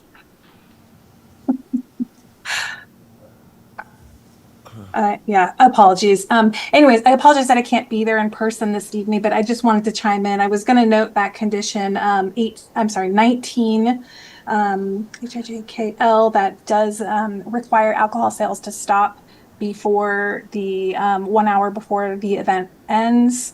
And I also just wanted to mention that there are not additional guardrails provided on this because the applicant is not proposing to sell alcohol themselves.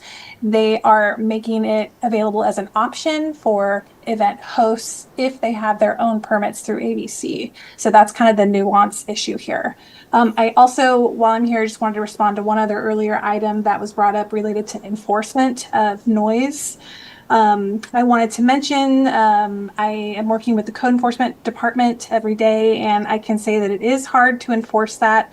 However, because there is a use permit associated with this project, if evidence is collected to show violations of the noise conditions, that evidence can be applied towards potential future revocation or modifications to the use permit. So that is probably how that would be addressed. Thank you.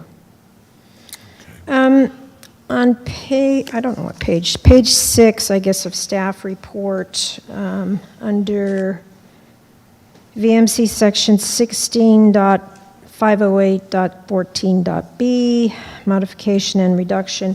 Just under number 5, it's written, the proposed development includes at least 20% affordable housing units. Is that just right out of the VMC? Because that doesn't make sense.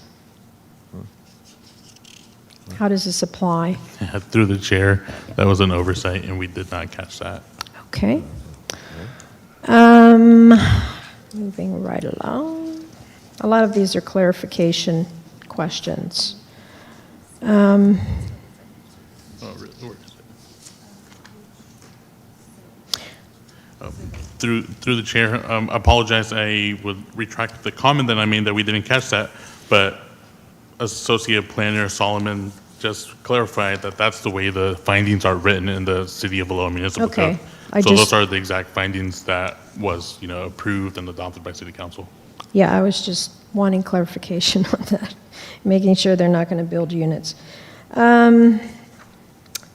On page 11, under number 4, there are no changes to the property that have acquired historic significance. Can you please define acquired?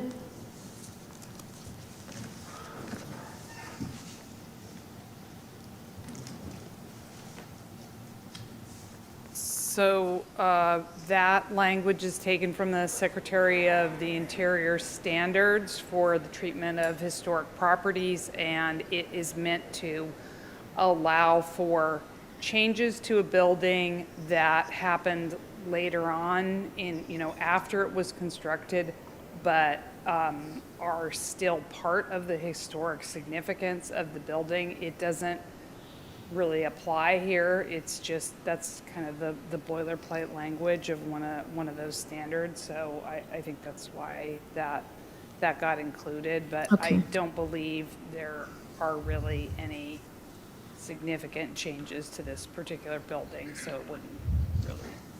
Okay, thank you. You might want to stay up there. I don't know if this is your question. And then just through the chair, I do want to introduce Kara Brinzel from Brinzel Historical. She was the I'm sorry, from where? Kara Brinzel from Brinzel Historical. Okay. She was the party that was contracted through the city to conduct the historical assessment. Okay, so I think you are the right person for this one. I'm curious why the Secretary of the Interior standards for the treatment of historic properties was used as opposed to the California's Historical Building Code, which is Federal property. much tighter than the federal guidelines.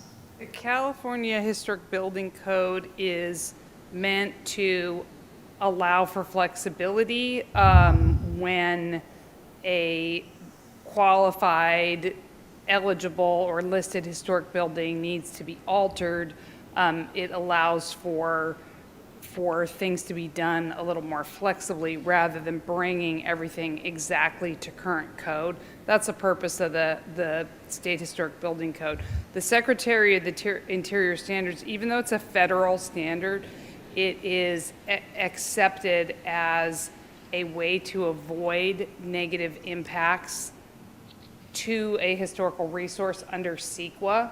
And it's also, I believe, in the Vallejo Municipal Code, adherence to the Secretary's standards is required for a condition of approval for qualified historical buildings. So it's just kind of it sounds weird because it's a federal standard, but it's sort of universally used. I do realize that. And where does who draws that line between state regulations and federal? Well, it's not a federal regulation. The Secretary of Interior Standards is more of a set of guidelines that was developed by the National Park Service. But it is, as I mentioned, CEQA recognizes that adherence to those standards typically allow alterations to a property to avoid adverse negative impacts that, that would take away historic integrity. And they do not then refer to the State Historical Building Safety Board information. The State Historic Building Code isn't used in that way. It's not used to determine whether a project would harm the historic status of a building or not. In the absence of specific local regulations, which I've actually never seen, and I've probably worked in at least 100 different municipalities within and outside California. the Secretary's standards are, that's the rubric for determining, whether something conforms to historic status and allows something to keep its historic listing. So the State Historic Building Code, it's just not used in that particular way. It is relevant when you're pulling building permits. That's when you deploy that, so. Okay. I hope that answers your question. Yes, it does. Thank you very much. Okay. Another big issue for me, and I know this is under the building division section of staff report, is, and it doesn't mention anything before this, is the seismic retrofit of the building. It talks about, and I know they probably haven't pulled their building permits yet. I don't know. So at that point, when they do that, I just know from previous experience of previous owners of that building, when they pulled the permit and there was definitely seismic retrofit requirements by the city, they could not afford to do that. So I don't know if the current building owners know that or not, but sharing that with you right now, that could be a problem going forward with this project. And that's for all my fellow commissioners up here as well, too. So that's, and we had the Napa earthquake. There was a lot of damage in that area of town. I don't know if that building was damaged. I don't know. I guess the building division can figure that one out. On page, it's under Fire Prevention Division. I noticed there's no numbers under the maximum occupants. Through the chair, the condition of approval reads as post an occupant load sign in conspicuous place near the main exit from all rooms designated as assembly areas. The sign shall read as follows: as the maximum occupants, and then general, and then dining. So those numbers get added after the architect has calculated the total capacity for those assembly areas. Okay. And I take it the fire marshal will be involved in that. Okay. I think that was it. Oh, the alarm system 4.2.3.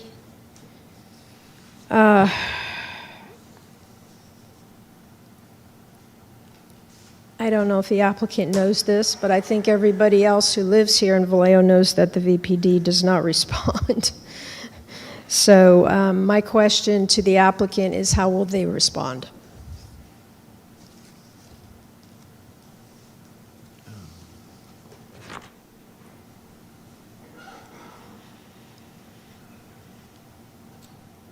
Don't necessarily have a copy of the conditions. Would it be possible to get them up on the slide and I can review it, or? Can you speak into the mic when you? Yeah.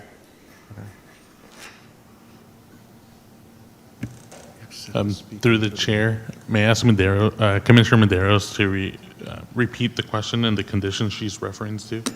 Yes, if there's an alarm that goes off, most people in this chamber knows that the VPD does not respond to alarms anymore. So my question is, how will the applicant respond when an alarm goes off? Okay. Is there any notification that you're going to get from your alarm company, and then what are you going to do? Well, currently, but I think the best case scenario, for an alarm going off and an intruder being there is not necessarily for somebody that doesn't know the law to kind of confront somebody. But, I think during the time that the building has been vacant, we've been trying to stay very vigilant through a security camera system, and there are countless of phone calls that we've made to Vallejo PD informing them that we're on our way, to kind of assess the situation, open the building in order for them to be able to respond. So, it is in our best interest. I think it's really in the best interest to try to be there in order to facilitate access to any area on the premises. So. But I think, the best I feel we can do is really just, really respond and be, there with the BPD, whether it's, seeing an intruder walk out and letting them know exactly description where they are. But yeah, there's, in the time that the building has been vacant, there's various phone calls that we've made, to 911, informing them of what's happening. Hey, what's the status? Who's coming? This is the individual. I'm seeing him out. He's here. He's moved to the street. So, we're very reactive as it relates to, crime in any event happening on the building.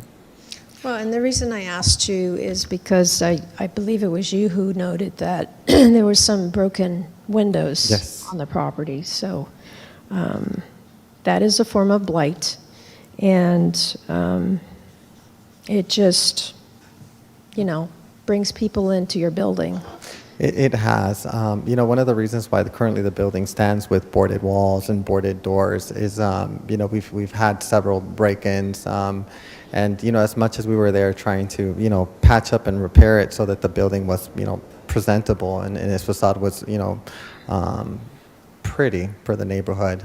Unfortunately, it was offering opportunities to keep breaking it. And like I said, we've been in the process of trying to get the approval of plans for the past 8 years. And at one point in time, it's like we can't continue to repair without understanding what's happening. So that's when we opted for boarding up everything. And again, you break it, you break it. Eventually, when we open the building, we will have to come in and do all of those repairs. But you're talking about historic, windows. Replacing those was just really, really difficult. So, it is not the intent for the building to be as is. I think one of the other concerns that was recently brought up by, one of the community members was the garbage. I can bring receipts and show you how many times we've done, garbage runs, with our own, truck. Go on and pick up garbage, piles of garbage, and do a garbage run. The neighborhood, unfortunately, is currently. I think the fact that the building is vacant right now really allows for a lot of vandalism and loitering, and unfortunately, in Vallejo we know that's a big problem, and it's a big problem specifically when there's vacant buildings as this. So there's the current property owner adjacent to us has brought this issue. I have messages from him. Hey, there's another encampment in front of your property.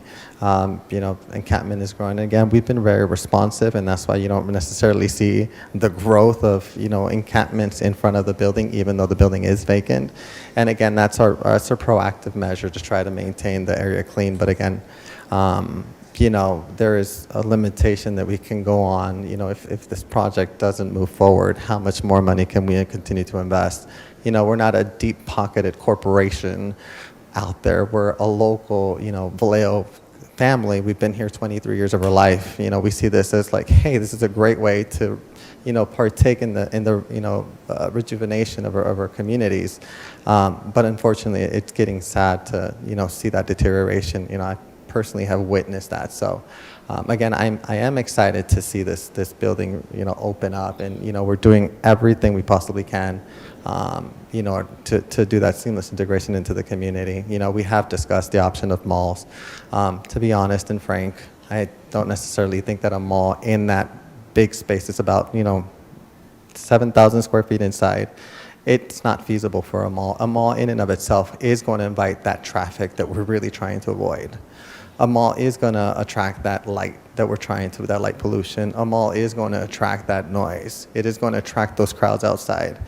It's like if you start to really break down what is the best use for this beautiful open layout building, nobody's going to come in and do the renovations to try to convert it into the hotel. That's just not feasible. As you guys mentioned, the retrofit might in and of itself be such an expensive thing. So, I think this is the fastest feasible option that we have to put this vacant building into use rather than continue to see it deteriorate year after year after year. So, Thank you. Thank you. I have one more question for Okay. staff. And under notice and comments, pretty much the beginning, you state active neighborhood groups. I am just asking if you sent that to the St. Vincent Hill Neighborhood Coalition. Through the chair, yes, it went to the St. Vincent's Hill Historic Coalition as well as the Heritage District, even though the Heritage District was just outside of it, and the Washington Park Neighborhood District. Okay, good. All right, thank you. That's all I have for now. Okay, thank you. Next. Okay. I'll try and be quick. I understand most of the lighting plan with regard to the 4 wall-mounted fixtures along Kissel and the handrail-mounted lights. Is there plans to restore the soffit lighting? I just didn't catch if that is intended to be.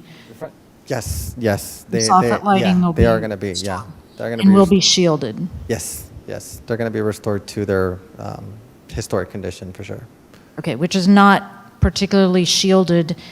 I'm also a member of the Illuminating Engineering Society, which particularly with a frosted glass lens probably does not meet the legal definition of a shielded light fixture. So I just want to clarify that those will be restored to meet the definition of a shielded light fixture, which is in the requirements.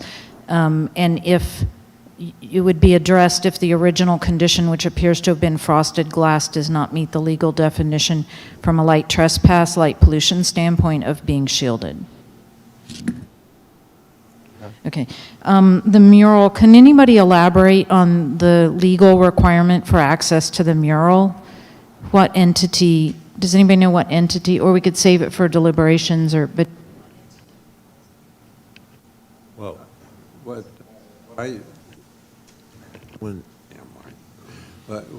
found with reading that it was, I think, like it was a deed restriction when it left federal ownership, and there was a requirement that it be accessible. I don't know if that still exists anymore. I'm not sure about accessibility because the use is changing. I think the maintenance of it is the thing that is, where there's laws around how it needs to be maintained and things like that. That may be, but if there's a requirement that it be accessible, I'd like to know if that requirement still exists. I'm not sure. And I further, I think it should be made in some manner because it's a treasure. It's quite a rare mural. It's I do agree. Numerous of these 1930s era murals in the Bay Area. It's a significant piece of history. My last question concerns the exhibit that's on page 144, which is the table that the sound consultant submitted regarding community noise equivalent level, and they make a reference in their cover page to the threshold of 65 CNL. If you look at the diagram they submitted, they circled that threshold of 65, but that's based, my understanding from their cover letter, on their sound level as a source of 98 decibels, which we've learned this evening is roughly equivalent to a DJ. I don't see anything in the conditional permissions that limit this to a DJ, and as we've learned this evening, a rock band can easily be 120 decibels. So if you add even 5 dBA to the CNL, this graph submitted here, you see the yellow circle at 65. If it moves up even to 70, even at 65, you're within the lower threshold of clearly unacceptable CNL, with the statement in their own exhibit that new construction or development generally should not be undertaken as an auditorium, concert hall, or amphitheater. So if the use is not limited to DJs, and if it could include band performances, any increase in this over 70 puts the project outside the conditionally acceptable zone for CNL and into the clearly unacceptable zone, in which case development as an auditorium, concert hall, or amphitheater should not be considered by your own consultant's report? I'm not too sure how to answer that. Again, no sound engineer, but I would agree with you that having the sound levels of what would be a DJ at the perimeter of the building are definitely unacceptable. And again, that's something that I think we can agree that should that will not happen. So again, we're trying to really stay within the confines of what's the local ordinances. But the intermediate of your consultant's report, which is not in that zone, so that zone for this use jumps from conditionally acceptable to clearly unacceptable. And even the definition of conditionally acceptable in this report says that development should be undertaken only after a detailed analysis of the noise reduction requirements is made and the needed noise insulation features included in the design. So, if your consultant wants to say that this is conditionally acceptable, your own consultant has said that development should only be considered after a detailed evaluation, which even though as a landmarks commissioner, I won't be able to vote on the planning part of this, I do want to draw the attention to everyone that this report would even say additional detailed study would have been required, even as your consultant submitted this.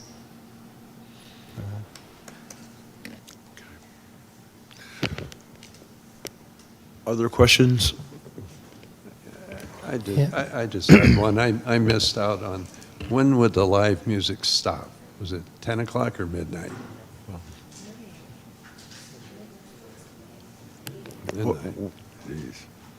Operational hours? Operational hours, yeah, we had set 6 a.m. to 12 a.m.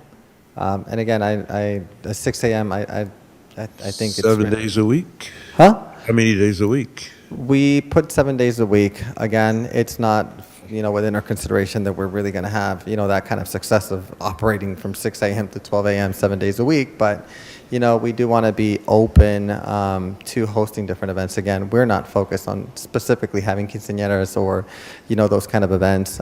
Recently we did partner with the Solano A's Coalition to open up the building. They hosted an event on the exterior of the property on Marin Street. It was a success. A lot of people came in, and that was an opportunity for the community to, go inside of the building and look at the mural that's inside. But again, we do want to be open. We have developed and we're fostering partnerships with, again, different communities. Recently there was a warming center that the city was looking for, and I was like, this would have been a lovely idea for us to be able to open up. We have such a vacant, a massive space to have been able to host a warming space, but unfortunately, without permits, we can't really do that. So again, our requests for hours of operation are really just to encompass a larger scope of activities that we can have there. We have to stand behind that, right? And so if you said 65 dB, then you've got to be able to stand up to that. And what I'm suggesting might be to your advantage is to have some mechanism of some type to manage that sound. So right now, you're depending on the architecture of the building, and 65 dB, 65 dB is serious noise, and it's going to penetrate and get outside, and it's going to drive the people that have to go to bed and get up at 4 o'clock. Yeah. Crazy. So with that said, I think a couple of things that you can do. One is you really need to look at attenuation as a way. I don't know, what is that, curtains? Is it building some? I mean, there are ways to accommodate the problem. They cost money. Well, I think one of the But you've got to make these suggestions, because right now it sounds like one of the things that we were considering, but again, it's definitely not until we're able to meet with a sound engineer that can, address and analyze it. But we were considering enhancements to the interior of the property, whether it's installing, I don't know, and again, I'm no sound engineer, but I believe there are like low-hanging walls that you can install that kind of absorb, again, items that can absorb sound so that it doesn't, so that what's actually exiting the building is limited. We have considered the possibility of installing our own PA system, and that way we have control over the sound that's being emitted. I think what I'm saying is, I think you have to present those things to us as solutions if you want us to, because right now we're talking about our citizens. Yeah. And their comfort, right? I mean, so. Commissioner Blunt? Through the chair, I just want to remind the commission that although the applicant did request to operate or allow events start from 6 a.m. to midnight, staff did add a condition of approval of doing events from 8 a.m. to midnight. So that's actually reducing the request because we believe, events at 6 a.m. Can you repeat that? So what would be the time frame? So the condition of approval that we have is that events shall not commence earlier than 8 a.m. and no later than midnight. Well, Commissioner Bly, yeah. Through the chair, thanks. The applicant has stated in their own business plan that they will strictly enforce a maximum sound energy production level of 98 dBA for any event. So I suggest we put that in as a condition. That is something you've already said you would do, which would limit the amount of noise being generated on the inside of the building. So that should be acceptable to you, right? Yes, of course. Of course. Yeah. So I think we can add that as a condition that we add through a motion. I think we can also think about adding, if we want to reduce hours more or total number of hours so that there is no more than 6 hours of 8 hours, whatever we want to say, per day that has to occur between 8 a.m. and midnight. These are the things that we can add on the Planning Commission side through a motion so that we can kind of get to some sort of resolution that we think we can vote on tonight. Yeah. Because we're going to keep on going around and around until we come up with what are some numbers that we can put to this. The community has numbers that they can measure and that are in the code of what you should tolerate and what you should not tolerate. And it is well within your means to then make complaints about those intolerances as they're surpassed. We can put measures on the applicant here for what they can produce inside. And then to the extent that you're hearing stuff outside that's above the measures that the city says is tolerable, then you make a complaint. The applicant either remedies the situation through sound mitigation inside the building and then brings down the outside noise, or figures out a way to further reduce their noise, because those complaints will generate repercussions, because then you're not living up to the conditions of your permit and your permit can be revoked. So that's how we kind of puzzle our way out of this situation, so that we can get to something that we can do. That sounds good. So given that we're at that point, and a motion can only be made by the being architectural, historic, and landmark people. So would anybody on that? I have been waiting to comment and ask questions. That's why my microphone's been green. No, go ahead. Thank you. Yeah. I have a couple questions for you and then a couple follow-up questions for you, and then I have a question for staff and attorney after that. They should be quick. Quickly, when did you buy the building? Did you get a deal on it? How much was it? And then why did you buy it? First questions. That was my parents acquired it. I, as a son, was kind of like leading the project of kind of seeing it to fruition. What year? Fruition. I don't recall the exact numbers on that, but yeah. What was your question? When did you buy it? Did you get a deal on it, and why did you buy it? 2017. I believe it must have been like 8 years ago.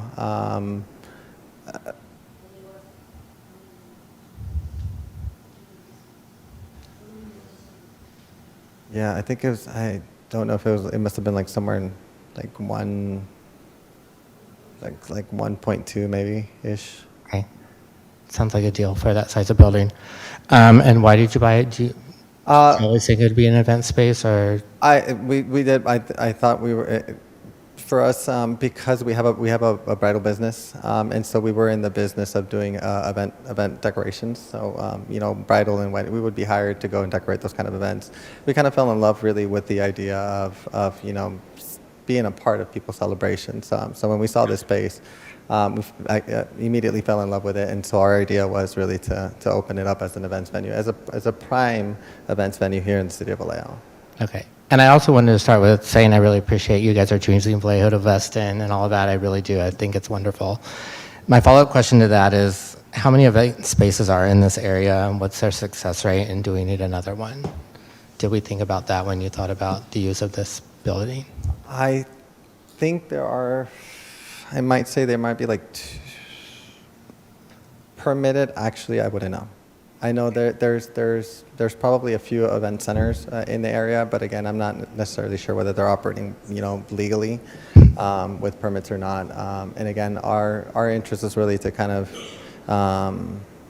take lead in that, and again, do things right, do things permitted, be safe. Again, it's not just about revenue generation. Again, we do want to, take those mitigations against any potential liabilities. And again, what better way to do it than, with your permits and making sure that everything's in right. So, this is our effort, not to bypass, the laws that are in place, meant to protect the community itself. But this is really an effort to bring a viable, feasible, legal event space center to the area. Great. Yeah, that's really my question as an investor myself. I've looked at properties and thought this would be great. Yeah. And not really thought about all the implications for the neighborhood or anything before, but maybe not able to buy property because of that. So wanted to ask those questions. Thank you. The other question that I have is for staff and for maybe legal. I asked questions earlier why this doesn't CEQA or EIR apply under 15303, and I kind of alluded to asking that earlier but didn't get a response. So it seems like from staff report it doesn't apply, but also from the email we got earlier, there's real concerns that they think that it should apply. So you have to repeat your question. Sorry, I can't it says hear in the you. staff report that CEQA, I'm really loud now, sorry. Okay. CEQA and EIR are not required in the staff report, and also, but in this email that we received earlier, it says that they think they should. So I didn't get a response to that earlier. Why are they not required for this? Because under CEQA, there are certain categories of projects that are exempt if you meet the requirements for the exemption.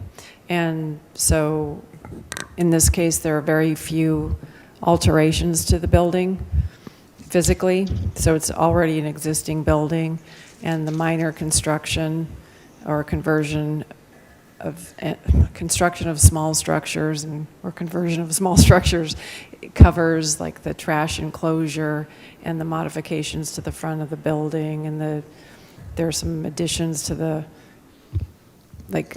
parking lot and stairs. I'm not exactly sure. There's some minor things. Yeah, I think that was my question. That's covered. And then as the historical consultant explained, if all of the alterations comply with the Secretary of the Interior's standards, then you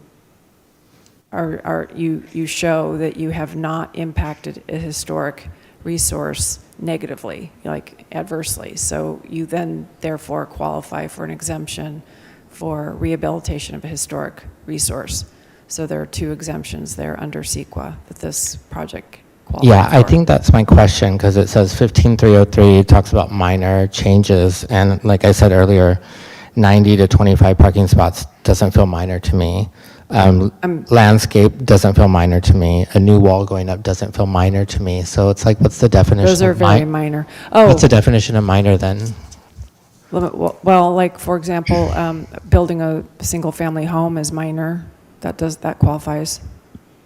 So if you built an entire single-family home, if you built a commercial building that's less than 10,000 square feet, that would be minor. If you built an accessory structure, that would be minor. you have those definitions somewhere for us to see? Yeah, I can pull Okay. up my computer. Hold on. Well, through the chair, reading directly from the California Government Code, it does say 15303, new construction or conversion of small structures.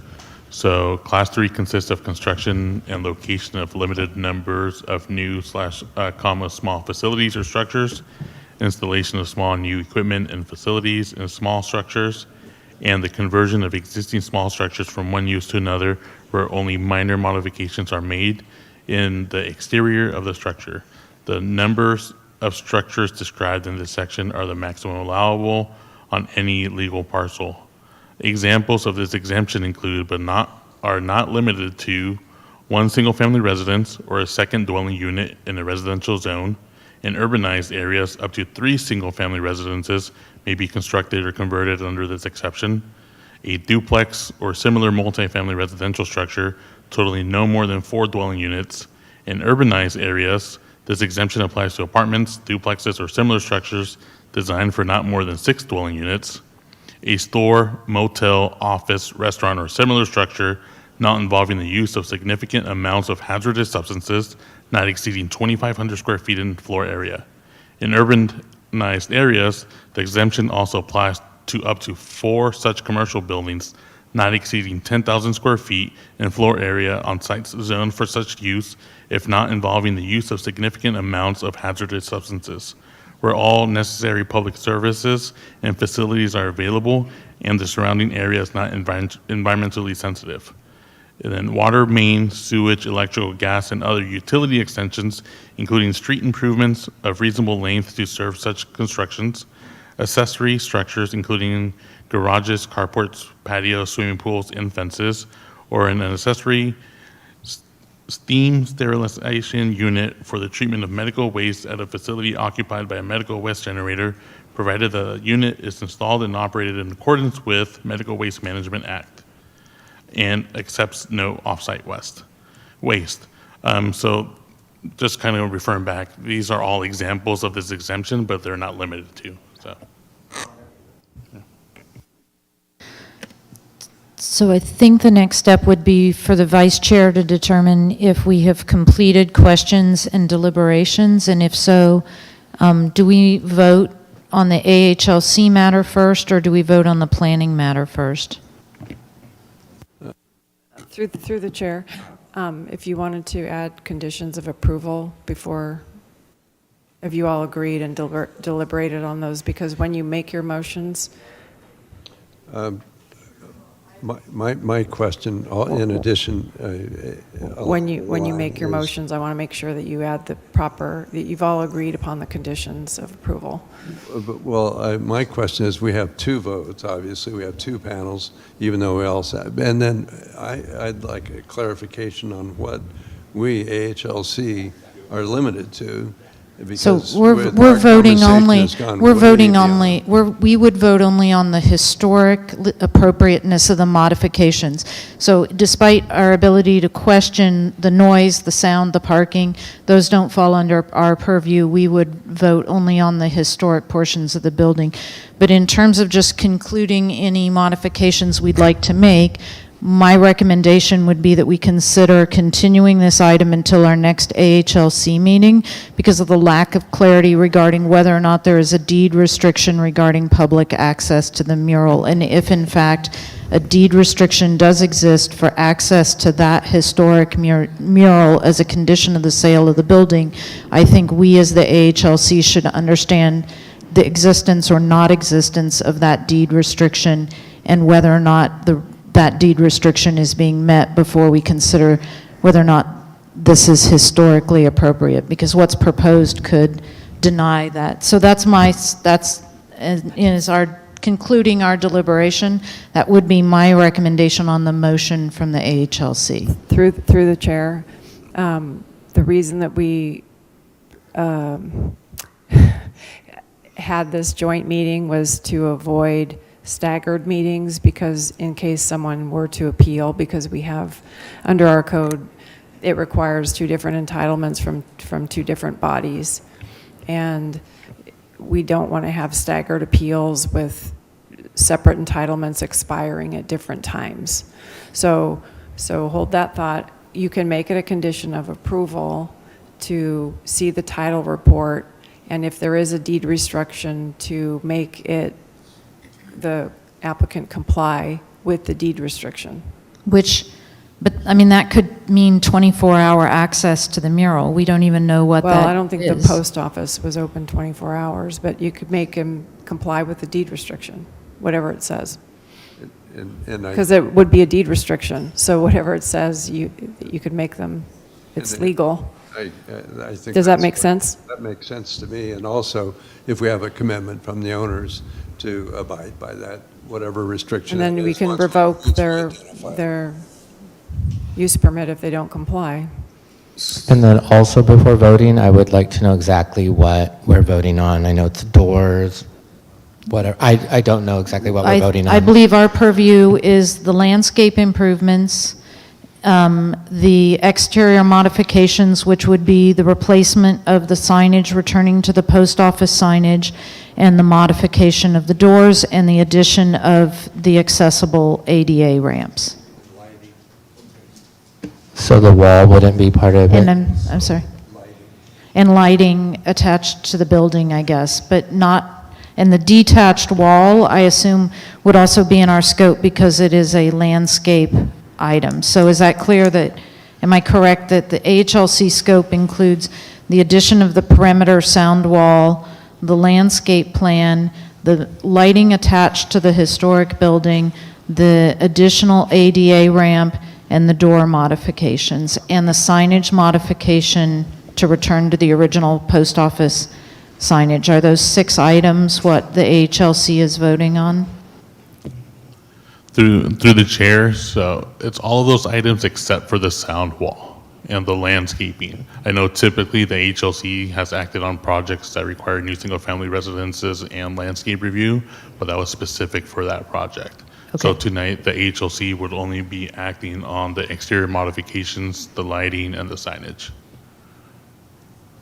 So through the chair, and I don't know if this is a question for the city staff or legal, for the planning commission, so is our motion that we're voting on as a contingent on the other commission? So there's going to be 2 motions, one by the historical people, and then one for the planning commission. Correct, but if they continue theirs, then that would that mean ours needs to be continued as well? We're being asked not to continue. Yeah, so through the chair, so yes and no to your question. If the consensus is to continue the item, our recommendation is that both commissions continue the item so that we can reschedule a joint meeting. Kind of like Assistant City Attorney Zagarelli mentioned, the reason we're having this joint meeting with 2 commissions that rarely have joint meetings is because there's one aspect that the Planning Commission votes on and the other aspect for the HLC, and to prevent any staggered appeal period. So if anyone from the public, including the applicant, would like to appeal the project, they appeal the entitled project and not just the exterior modifications or the use. That makes sense. So before we conclude deliberations, would the Planning Commission for any reason consider a continuation this evening? Yes. Yes. So if both parties are amenable to a continuation, can I make a motion? Hang on a second. Director Pollack, are you there? I guess not.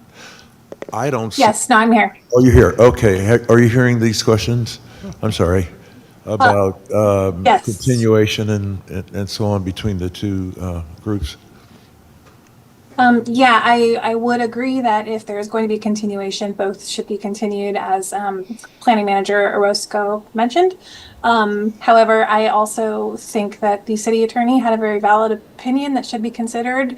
If the concern is related to a potential incompatibility with the deed restriction, that is something that would trump this situation. So if you just require compliance with the deed restriction, that should cover the issue. So, But I want to respect if the Planning Commission feels they may have their own reasons for wishing to continue the matter, that they be allowed to make a motion for continuation if they feel, or they indicate that they're willing to make a motion to vote this evening. Through the chair, my issue is with what was alluded to tonight by a sound expert who sits on this panel, which staff could not answer and the applicant could not answer. So then, And I don't know if anybody else up here can answer. But the chair, who is a sound expert, went through very meticulous explanation as far as it seeming like what was written in the staff report as well as the sound engineer report were conflicting. So that is a sticking point with me. Through the chair, I think there are two things here. I think the comments that were made earlier on were related to the way the finding was worded. So what I can suggest is that if there is a change in the wording and the findings related to this issue, you can definitely include that with the motion in order to make sure that it reads the way you're comfortable with and that it's consistent with the other documents. And then the other piece related to the noise, if you feel you need more information from the noise expert, you can definitely, request a continuance and bring them back in for that. However, I believe we did hear the applicant mention that they were willing to commit to a specific noise level within the building. They also were willing to commit to additional noise curtains inside as needed, and then also measuring the noise level on the taking that upon themselves. So I think you have two options. I think you could, suggest a continuance for more details, or you could implement all of those conditions as part of a motion. I have an opinion on it. I think, sorry, I don't know if you can hear me, but I have an opinion on it. I think the conditions that for AHLC would be the lighting, the downlighting, and the deed, probably not a lot over here, but it sounds like from a planning standpoint, sound, parking, lighting, ABC parties, fire, like we could be here forever trying to figure out what conditions to implement and vote on tonight. The continuance, just offering my opinion, sounds like a better option for everybody to think about what all of that is. That's my opinion. Through the chair, for the planning commission, this is our job. We come up with the conditions in the meeting. yes. And we figure out what they are. We see if they're acceptable to both the applicant and to ourselves. We put them on, and we take a vote. Okay. I say we do that. Yeah, through the chair too. I thought we addressed the sound concern through possible addition that Commissioner Bine mentioned about keeping the noise level at, I think it was 98. That was a 65 condition that dB. we can add. Isn't that right? I think we can make that a through the- condition, can't we? Yeah.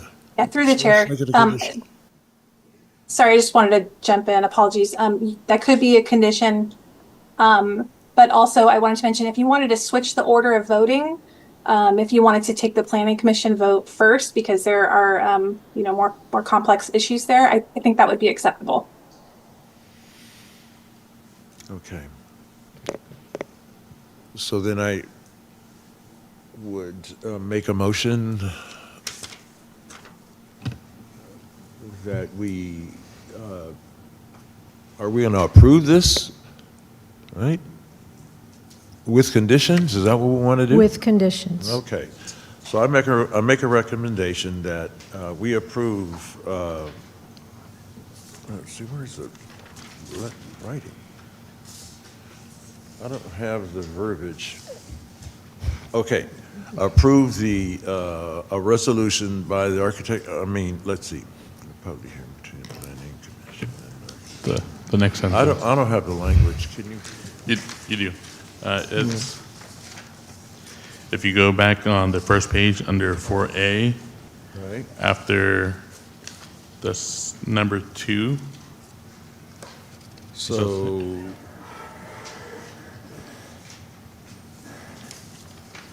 after number 2, okay. I make a resolution that we, number 2, a resolution by the Planning Commission approving a use permit, UP 180002, Development Review and Landscape Review, PLN 25-0103, for an event center in the former Federal Building located at 823 Marin Street, APN 0056-161-040. I need a second there, or did I get that? We need to add some conditions to it. All right. And also, Yeah. and number two, the Planning Commission find that the project exempt from, find the project exempt from CEQA pursuant to CEQA guidelines, section 15303, class 3, new construction or conversion of small structures, and section 15331, class 31, historic resource restoration / rehabilitation, and approve a use permit, development review and landscape review, UP 180002 and PLN 25-0103, subject to the conditions of the approval provided as Exhibit A at the resolution, to the resolution, I should say, the attachment 2. Good? Need a second? I think we need to make some motions to. Through the chair, you need to say modified as follows and then add your new conditions. Okay, and modified as followed, what are the? Shall we talk over some modifications? Definitely. We talk over some modifications here. Perhaps we can start with noise. I think we already have an agreement that the noise stipulation should be clarified between the two that are in contradiction. And the one that talks about ambient noise is written in error and should conform to the other one. That is a more direct citing of the code. I think we have agreement from the applicant that interior noise should not be produced at in excess of 98 decibels. Okay, so with the I would like to add that the applicant installs sound-absorbing materials. I would like to go beyond the stage area, at least halfway down the line of the both walls in the corner, because it's set in the corner, at least. And also to limit to either DJ music or acoustic bands, acoustic musical bands, which don't So have. I'm going to ask you, I'm going to read, including modifications to the noise stipulations to not exceed 98 dB, and then also the installation of sound absorbent Materials. material and limited to DJ music limited to DJ music and acoustic music. and acoustic music. I would also, oh, go ahead. Just as a friendly amendment, I think it may be cleaner if we just set a decibel limit for interior production of noise regardless of the source. Okay. And then create an outdoor limit that the neighbors can use to measure what is tolerable for them. Okay. And so- anything that violates that is reportable to the planning and code enforcement. Anything that the tenant, the applicant needs to do to reduce those noises is on the applicant. The more we put restrictions on it, that it should be in this corner or that corner, it should use curtains, the more we're actually limiting what they may do successfully to bring down the noise. Okay, that's I'm my all right advice. with that. All right, so then that would be modification and also management or oversight over a maximum dB level for interior of how many dB? We have agreement on It's 98, 98 was which the is agreement. what DJ music is on your Can- studies. Can I, through the chair, do you remember the diagram in the noise study where, depending Yes. on where you were on the perimeter, it was different, like 54 or, 65 or Mhm. what have you? Do you have a measurement that it needs to meet if you're at the perimeter? Because I think that's going to make a difference, right? Because Yeah, it is. And, because if you're outside and you're trying to measure, and then how are they going to measure? So all the neighbors, they're going to have to get a device to measure, correct? Or do you want the applicant to have a device that they can, I mean, I don't know how are we going to do this? Like, does planning need to buy does code enforcement need to buy a noise measuring Yes. device? I think they should have one already, but Yeah. yes. It's a standard thing for code enforcement. Like I said, I know part of our process would be, again, to try to, control these things by having, a decibel meter, a professional decibel meter, sorry, in order to ensure, that those decibel limits are not being exceeded. I think for sure, stipulating it in terms of decibels might be more feasible than trying to decipher what specific kind of band you're going to have. Is it going to be a one guitar, three guitars? And I think again, we're really willing to work with any of the stipulations that you guys put. I believe that it might actually be a little bit easier to measure or to set a specific limit that you guys can all agree upon at the perimeters or at a specific distance of the building, rather than having to go back and measure what dB needs to be inside in this specific corner of this building. Again, we're open to trying to control it. Again, we don't want a very noisy place that's really, going to have reverb and sound bouncing all over the walls. It's going to make it uncomfortable for every guest. We really want to try to control. And again, it's supposed to be a prime location, a prime destination. We want it to have that prime sound too. But I think if in the best interest of, how can this easily be measured, whether it's law enforcement or a neighbor that wants to come in and, determine whether we're in the whether we are within the limits, stipulated, I think it might just be more feasible to say, hey, at these corners, if sound exceeds X amount of dBs, then you're violating it. Got it. So to that end, let's look at your sound study, which has numbers in here. I think that's a good suggestion. The interior noise is at 98 dBA. I think we should put a limit at interior production of noise at 98 dBA. The lowest number on the outside is 54. I think we should put a 54 on the facility, and it's your job to get the higher numbers down through whatever sound mitigation you need that's below the 65 dBA. You have in your study that you need to obtain a type 2 sound pressure level meter and field calibrator to monitor sound levels during the events. I think we can add that as part of our condition to make sure that you are measuring those and that you are open to independent monitoring of this by either code enforcement or at the request of neighbors. And Through the chair? to add to that, yes, code enforcement must get their own sound meter that's calibrated. So, all right. Through the chair. Can I possibly jump in?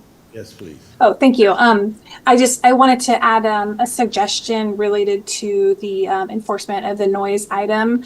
One thing you could consider doing is if they're willing to have a professional meter, you could request that they record and monitor this and basically have a record of it that would be available to staff at any time to verify.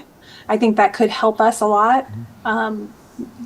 We can, code enforcement does not currently have any sound readers to do this work, and we don't typically work past 5 p.m.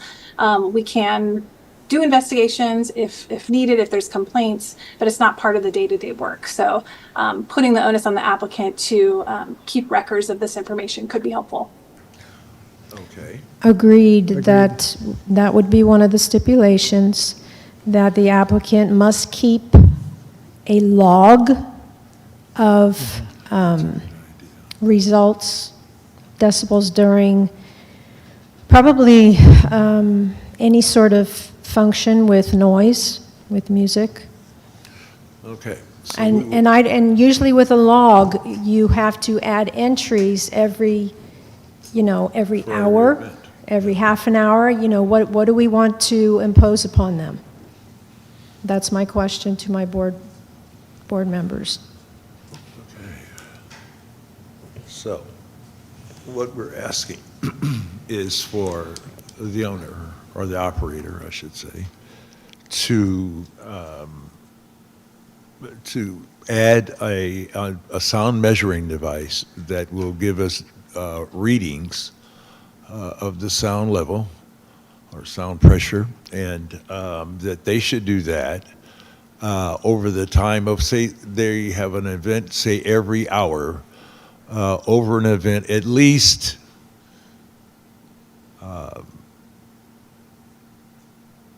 for the first 10 events. Does that make sense? So, or just as a matter of course, are we just trying to get measurements over time? So if that's the case, for each event that they have where the sound exceeds 45 decibels, that you should have a chart that gives us an idea, an exact reading, that is, not an idea, but a reading of the decibel levels in the space. And at the same time, that is not to exceed 65 dB, is that right? No. The inside sound, I believe, that was proposed was 98, and then at the corners of the property, 54. Okay, so not to exceed the inside measurement of 98 dB, and at the corners 54 decibels. Yes.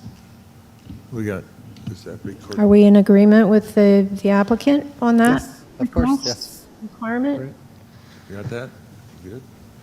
Okay. But do we have it in the motion? That is part of the motion. Yep, okay. The next thing that I would like to focus on is hours of operation, hours and days of operation. All right, you I am proposing Yes. that Sundays through Thursdays, that the hours be restricted from 8 a.m. to 10 p.m. 10 p.m. On Saturdays, So are you or making a Fridays and motion? Saturdays till midnight, from 8 a.m. till midnight. Okay, so make a motion. That is my motion. Okay. To add to. Now, if somebody wants to, Are these two separate motions? Well, we have motions for us, I mean, for the planning commission, and then. No, I get that, Yeah. but there's, both of our planning commissioners have motions. I'm asking, are these combined or this these is two to separate? add to. There are two. These are all of the guardrails that we're putting. No, I get that, I get Okay, that. But that's you're all. adding to So that's- Commissioner it's- Bynes. So all we need is a second on the whole thing. Yeah, I think at this point, let's try to construct what we think is the Yes. best through deliberation, All right, the let's best do it. motion. If you've got additions you'd like to see to this. I don't have an addition, I Okay. just don't agree with it. I agree with your motion, and I don't agree with Commissioner Madero's Okay, motion. that's So what we're that's my looking for. question, if they're two separate motions. Well, we're deliberating, so what are you proposing? What would you like? What are you going to tell our residents? I propose that we stick to Commissioner Bynes' motion, is my proposal. There's But- only one, that's my proposal. Okay. Right? And how do we solve that? I think, if I may, through the chair, I think I'm in favor of some sort of limiting of these hours. We can do it in a variety of ways. We could either limit the amplification of music to a period of 4 hours. We could say there's no more than 6, 8 hours of event in any given day. to make sure that the community understands there's not going to be a party in there from 8 a.m. to 12. That's Yeah. not I mean, feasible, I don't think, for your business either, Right. that you're going to be putting on, 18-hour Yeah. parties. Usually, as part of, our experience with this, again, if everybody's leaving at 12, 11 is usually their startup time, they have to clean up. It is part of their contractual obligations to clean up. So, again, it's the hours that are set in motion, that 12 p.m. really does account for that time that these people do have to clean up. So, if you reduce that hour to 10, it's not that the music stops at 10, the music stops at 9. Because you need to account for that time that people need to vacate the promise. They need to vacate, they need to be out of that property. So I do ask for you guys to kind of take that into consideration in the limitation of hours, that it doesn't run with music blaring till 12 a.m. now. But we just need to have that recorded Right. as a matter of function here. Yes. And I think 10 o'clock is, maybe even 10:30 is a little bit more reasonable, given that you do have residential neighbors Right. around, right? Yeah. I mean, give and take.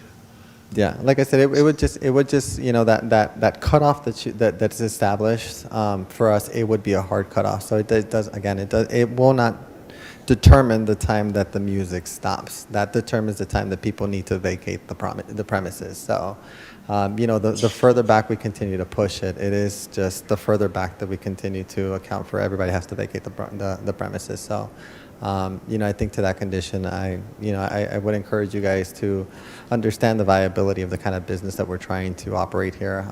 It's it is standard practice. A lot of places say music stops at 11, you guys vacate the place at 12. So, there is that potential that specific limitations might hinder the progress of the success and, make it fail before it even takes off. So. Well, what if I propose an 11 o'clock, which would mean that the music would stop at 10 o'clock? And this is only for Sundays through Thursdays. I think, again, Sundays, we never expect, in our experience, we've never seen any parties go beyond, the 12 o'clock deadline or 11 o'clock deadline. Again, so in a standard practice, everybody works on Sundays, so these parties are ending.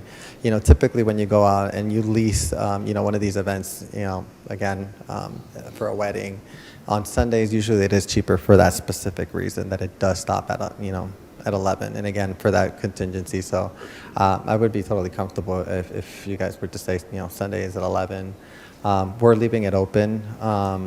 Again, our time of operation was really open in order to accommodate various types of activities. I don't know how these hours of operations are really going to impact the different kind of activities. As I had mentioned previously, when the Vallejo was looking for warming centers, during the winter, this building would have been great for that opportunity. But if these hours of operation are going to impact those particular kind of activities, I would be saddened, honestly, to not be able to, support the community with those specific, charitable activities. Well, we could make an exception for that kind of thing, but for. Well, yeah, for any event that includes, I guess, music, because that's the noise that we're going to be dealing with. Okay. That the neighborhood would be dealing with. But anything else, if you're going to have a workshop or a town hall meeting or something like that, that does not. Okay. And so that would abide by the 8 to 12 hour. Again, I don't expect any of this stuff, but I think we are just putting it in there again for measures or understanding what is, available within the scope of activities. So for music events. Okay. Yeah, just for a music, so are we going to 11? Yes. Well, Okay. he said That's what he we're would be okay proposing. with that. Is that okay? 11 on Sundays, yeah. I mean, it's not going to make it fall in the hole, right?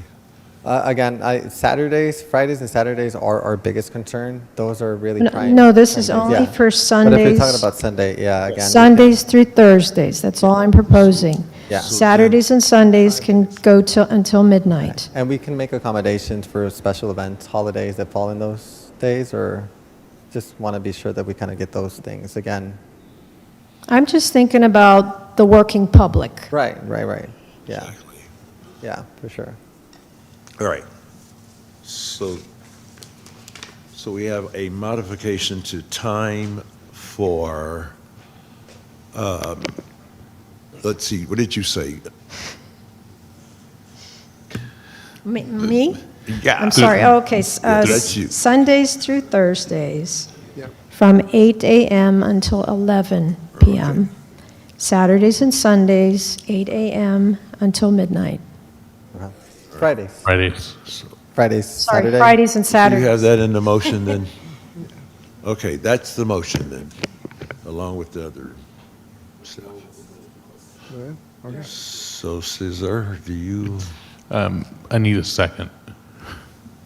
A second. All right, we got a second. Okay, so we're going to do a voice vote. Commissioner Maderos? Cesar, for the record, could you just actually read the motion that they're voting on? Try to anyway. Oh, boy. It's a long. Good luck. Yeah.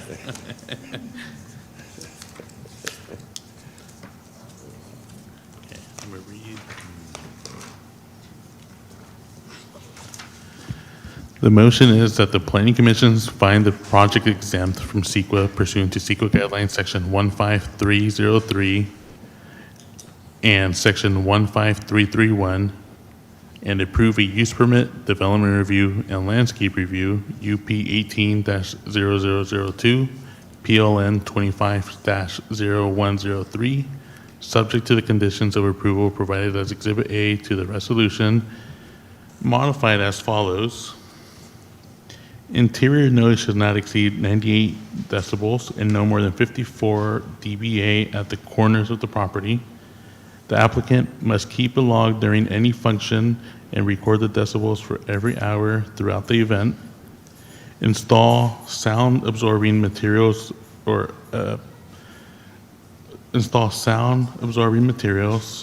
to reduce sound produced by music. The applicant shall obtain a Type 2 sound level meter to record these decibels. And hours of operation from Sunday to Thursday, 8 a.m. to 11 p.m., and Friday and Saturdays, 8 a.m. to 12 a.m. With a friendly refinement of they will keep a log Right. every hour for the sound recording. Applicant must keep a log during any function for every hour during the event. Recording, what do we say, recording the, Yeah, they just record whatever is measured, and you record the date, time, because it should be every hour, the event. Question. Only for musical events. Yes, and for clarification, because I did hear from Vice Chair Douglas, are we doing this for a specific length of time? Or are we doing this indefinitely? No, indefinitely. The log? Indefinitely, right? Okay. Yeah, this Okay. is a part of the, yeah. Yes, because city staff should be able to come in anytime and look at that log. Right. Or I should say the code enforcement. Yeah, okay. I mean, okay. So I'm adding that as well, be accessible and available to city staff. Right. Or at the request of neighbors, I would add. Yes. Will you repeat that last part? Or at the request of neighbors. It's just the log. We had, So that if they think it was really loud one night, they can say, can we see the log? And then you would say, yep, here it is. Okay.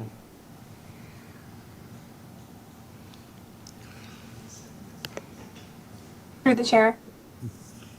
yes. Can I ask for clarification as well? Yes, please. I just wanted to confirm, planning manager Orozco mentioned the sound absorbing materials inside, but I thought that Commissioner Blind said that wasn't necessary because the decibel levels were going to be tracked. Yes. So I just want to confirm, did you intend to keep that included or remove that item? Commissioner Blind, do you want to keep the sound attenuation material I- in there or just the measure? I think it's the measure, don't you? The measure is important. I think there could be a phrase in there about, and put in sound mitigation to affect the reduction of sound. But my point was, I just don't want us to try to say, it's going to be curtains, it's going to be in this corner, it's going to be on that roof. Very well. Because we don't have enough detail to actually make a sound I understand, determination. yes, wonderful. Okay. Is that, And then one other item, the first thing mentioned was the clarification of the findings to ensure there's consistency. Yes. That's all I have written down. Thank you. so, while I have you here, do we need 2 votes from, one from each commission? Or can we all vote together? So through the chair, so this Correct. motion, right now it would only be It's for for the plan- members of the planning commission. Okay, all right. So let's do the vote. So we'll be doing a voice vote. So Commissioner Maderos, Yes. Commissioner Blind, Aye. Commissioner White, Yes. and Vice Chair Douglas. Yes. Okay, we have 4 ayes and the motion carries. So I'd like to ask a question regarding the motion we would make for the Landmarks Commission. So with regard to the deed restriction, if we're going to add that as a condition, who is qualified to present the legal research regarding the deed restriction? I mean, Commissioner Riley has found reference to it, but is not, so who legally rules on the existence and the validity of a deed restriction? The city attorney's office can do that. Okay. So we can require a title report, which should already be in the, if we don't have one, we can require a title report and check it for the Okay. deed restriction, which should be Okay. recorded against the property. Okay, so I think our motion would be something like, the Architectural Heritage and Landmarks Commission approves this resolution for Certificate of Appropriateness COA 23-0005 with the modification that the city attorney will research the title and a possible deed restriction regarding access to the historic mural, and the owner and operator agree to... Let's include that the applicant provide the title report. We'll start at the very basics. Okay, That so... the applicant shall provide Okay, so... the city attorney, the city with the title report. Okay, so the Architectural Heritage and Landmarks Commission approves this resolution for Certificate of Appropriateness COA 23-0005 with the modification that the applicant shall provide the city attorney with the title report, and the city attorney will verify the existence and validity of a potential deed restriction regarding the historic mural. And should the applicant have, or any other party have, an obligation to provide access to that mural, the applicant agrees to forfeit this use permit if the terms of that deed restriction are not accommodated. I mean, if they don't accommodate... No, that's not how it would go. No, they would agree to comply with the deed restriction. But if they don't comply... Well, that's true of any condition on the permit. So if they don't comply with any of these conditions of approval... Would that be enforced? Yes, yeah. Okay. Yeah. So if there's an event and I go down and ask to see You don't the have to mural include and I'm- that in every condition. Like, if this is not enforced, we can revoke. I mean, that's a given.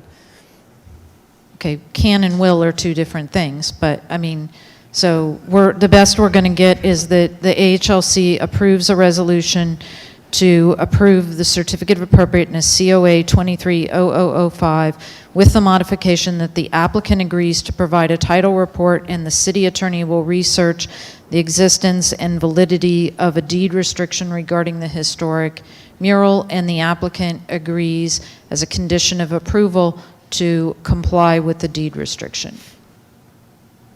Correct. Well, that is yeah. Okay. Yes. I want to back up a little bit, just to remind us all what the HLC is voting on or approving is the lighting, the ADA, the doors, the signage, and then this deed, right? I think there were concerns about the lighting that I think are also conditions, I think you mentioned, just the downward lighting, so I think it's also a condition we need to talk about. Yeah, I mean, I think those terms, similar to the compliance with all the terms of this, I think there are actually, there are currently codes in existence that limit upward lighting and both light pollution and light trespass. So I think it's already baked into this as a condition of approval that the light sources are shielded and pointed downwards, and I think that's also baked into Title 20 and would be part of the permit approval, that any required calculations compliant with Title 20 or anything else for bug ratings of fixtures and things like that would be part of the permit review. On the lighting, it's a historic building. The lighting should also be, the soffit lighting, for example, should be of a historic quality. It's easy to do. LED lighting is not historic. That's prison camp lighting, as far as I'm concerned. And I think that's addressed under the requirement that the sources be shielded. So like even if they were an LED source, they'd have to be shielded within the recess. They can do warm lighting. It's out there. Well, that's color temperature. Do we want to stipulate a color temperature for them? If you do it, just say, make it, well, you probably know how they do this historically in buildings. They can use modern stuff to make it look like old light. My thought is that this doesn't need to be specifically conditioned here, but this is what would fall under state historic building code. So this really, I think, as Commissioner Riley is saying, if they're restoring the soffit lighting specifically, that is essentially a character-defining feature of the original facade of the building, and it can be done, flexibly to not impact the neighborhood unduly. But yes, it should not be LED lighting. It should not have really current code requirements on it. It really should be restored as close as possible in kind to what was originally there. And I think that is understood when we're saying that, we're restoring. I would just caution us from saying that it cannot be LED lighting, because there are LED sources that are energy efficient and just as well glare controlled as, say, the halogen sources, or even maybe better controlled than the halogen sources that might have been there earlier. So I wouldn't stipulate that it cannot be LED lighting. Yeah. Okay. Yeah, I don't think you need special stipulations. I think it should just be where, the exterior, except for adding ADA ramp and bike racks, the exterior is going to be restored to original condition, and then, let the applicant work that out and get it as close to, they're not going to get the light bulb from 1933, but they'll get it as close as they can, and that, I believe, is understood in. So there's like nothing in the plans that implies it's color changing LEDs or anything like that? That's not unmentioned. It's not mentioned what the source is, but. It's a restoration of the soffit lighting, which to me a restoration means, and it's on the main facade, it's the plaque that identifies the building, that's a pretty big element of a post office, and it would have had lighting that was okay. not LED, but I mean, possibly you could have some kind of yellow filter on it or something to make it look less crazy bright and less crazy. Yeah, I mean, again, we're talking So temperature, not LED. So. Right. So could staff just, when you read that back, could you add to the end, and I'm just asking if this is satisfactory to everybody, add to the end of it that the facade lighting shall replicate the characteristics of the historic facade lighting. I think that excludes glare that was not inherent to the original source. So like if they were recessed soffit lights and suddenly they become something that hangs down below the soffit, that's not recreating the historic. If they're color changing LEDs, that's something they certainly weren't historically. So we'll just define it as recreating the character of the historic facade lighting. I like that. I have a question.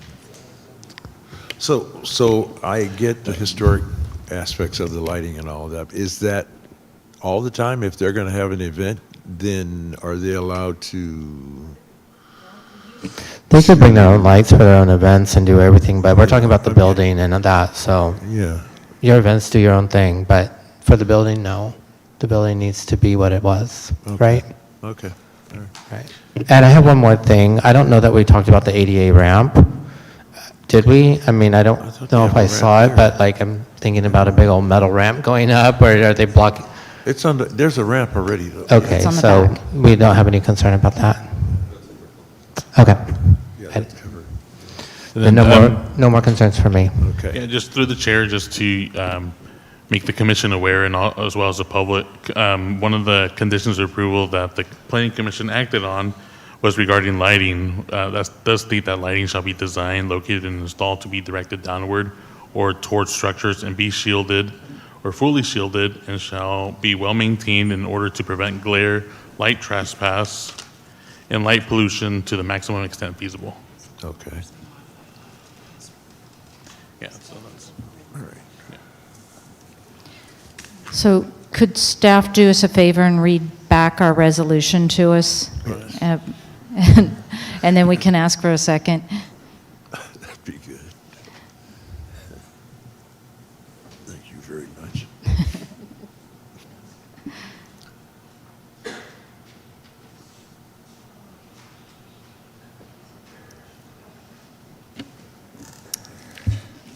Okay. So staff recommends that Architectural Heritage and Landmark Commission find the project exempt from CEQA pursuant to CEQA Guidelines Section 15303 and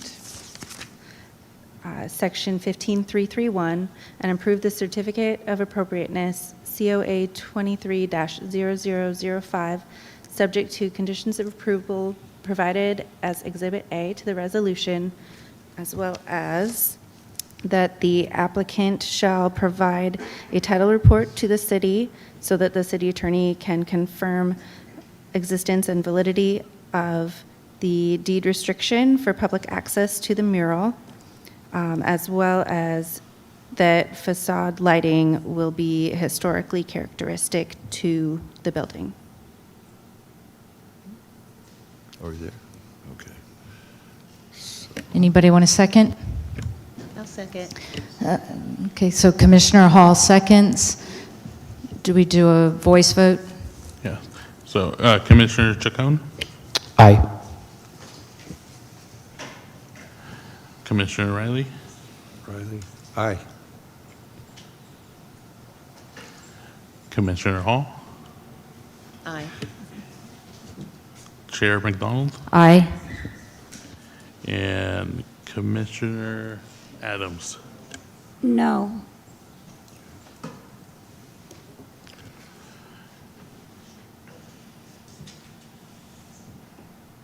We have 4 ayes and 1 no. The motion carries. Okay. All right, thank you, Cesar. I think we are at the end of it all. Thank you for the robust conversation and input from all of you. With that, we are... What?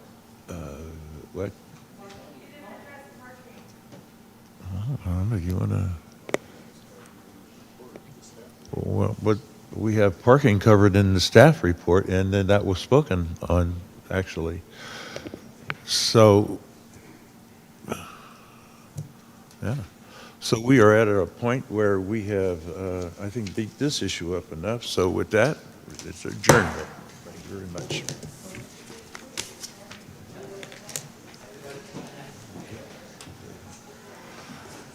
I like parking. Guess we've got some unhappy campers.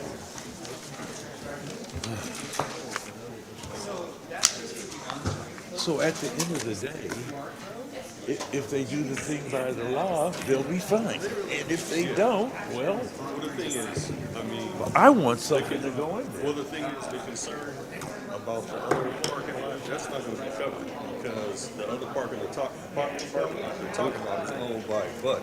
No, Camp House, he's not gonna give that parking. Oh, you know Bud, do you?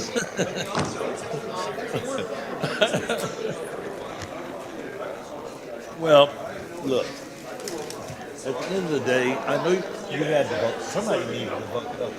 Oh, thank you. That way I It's can. just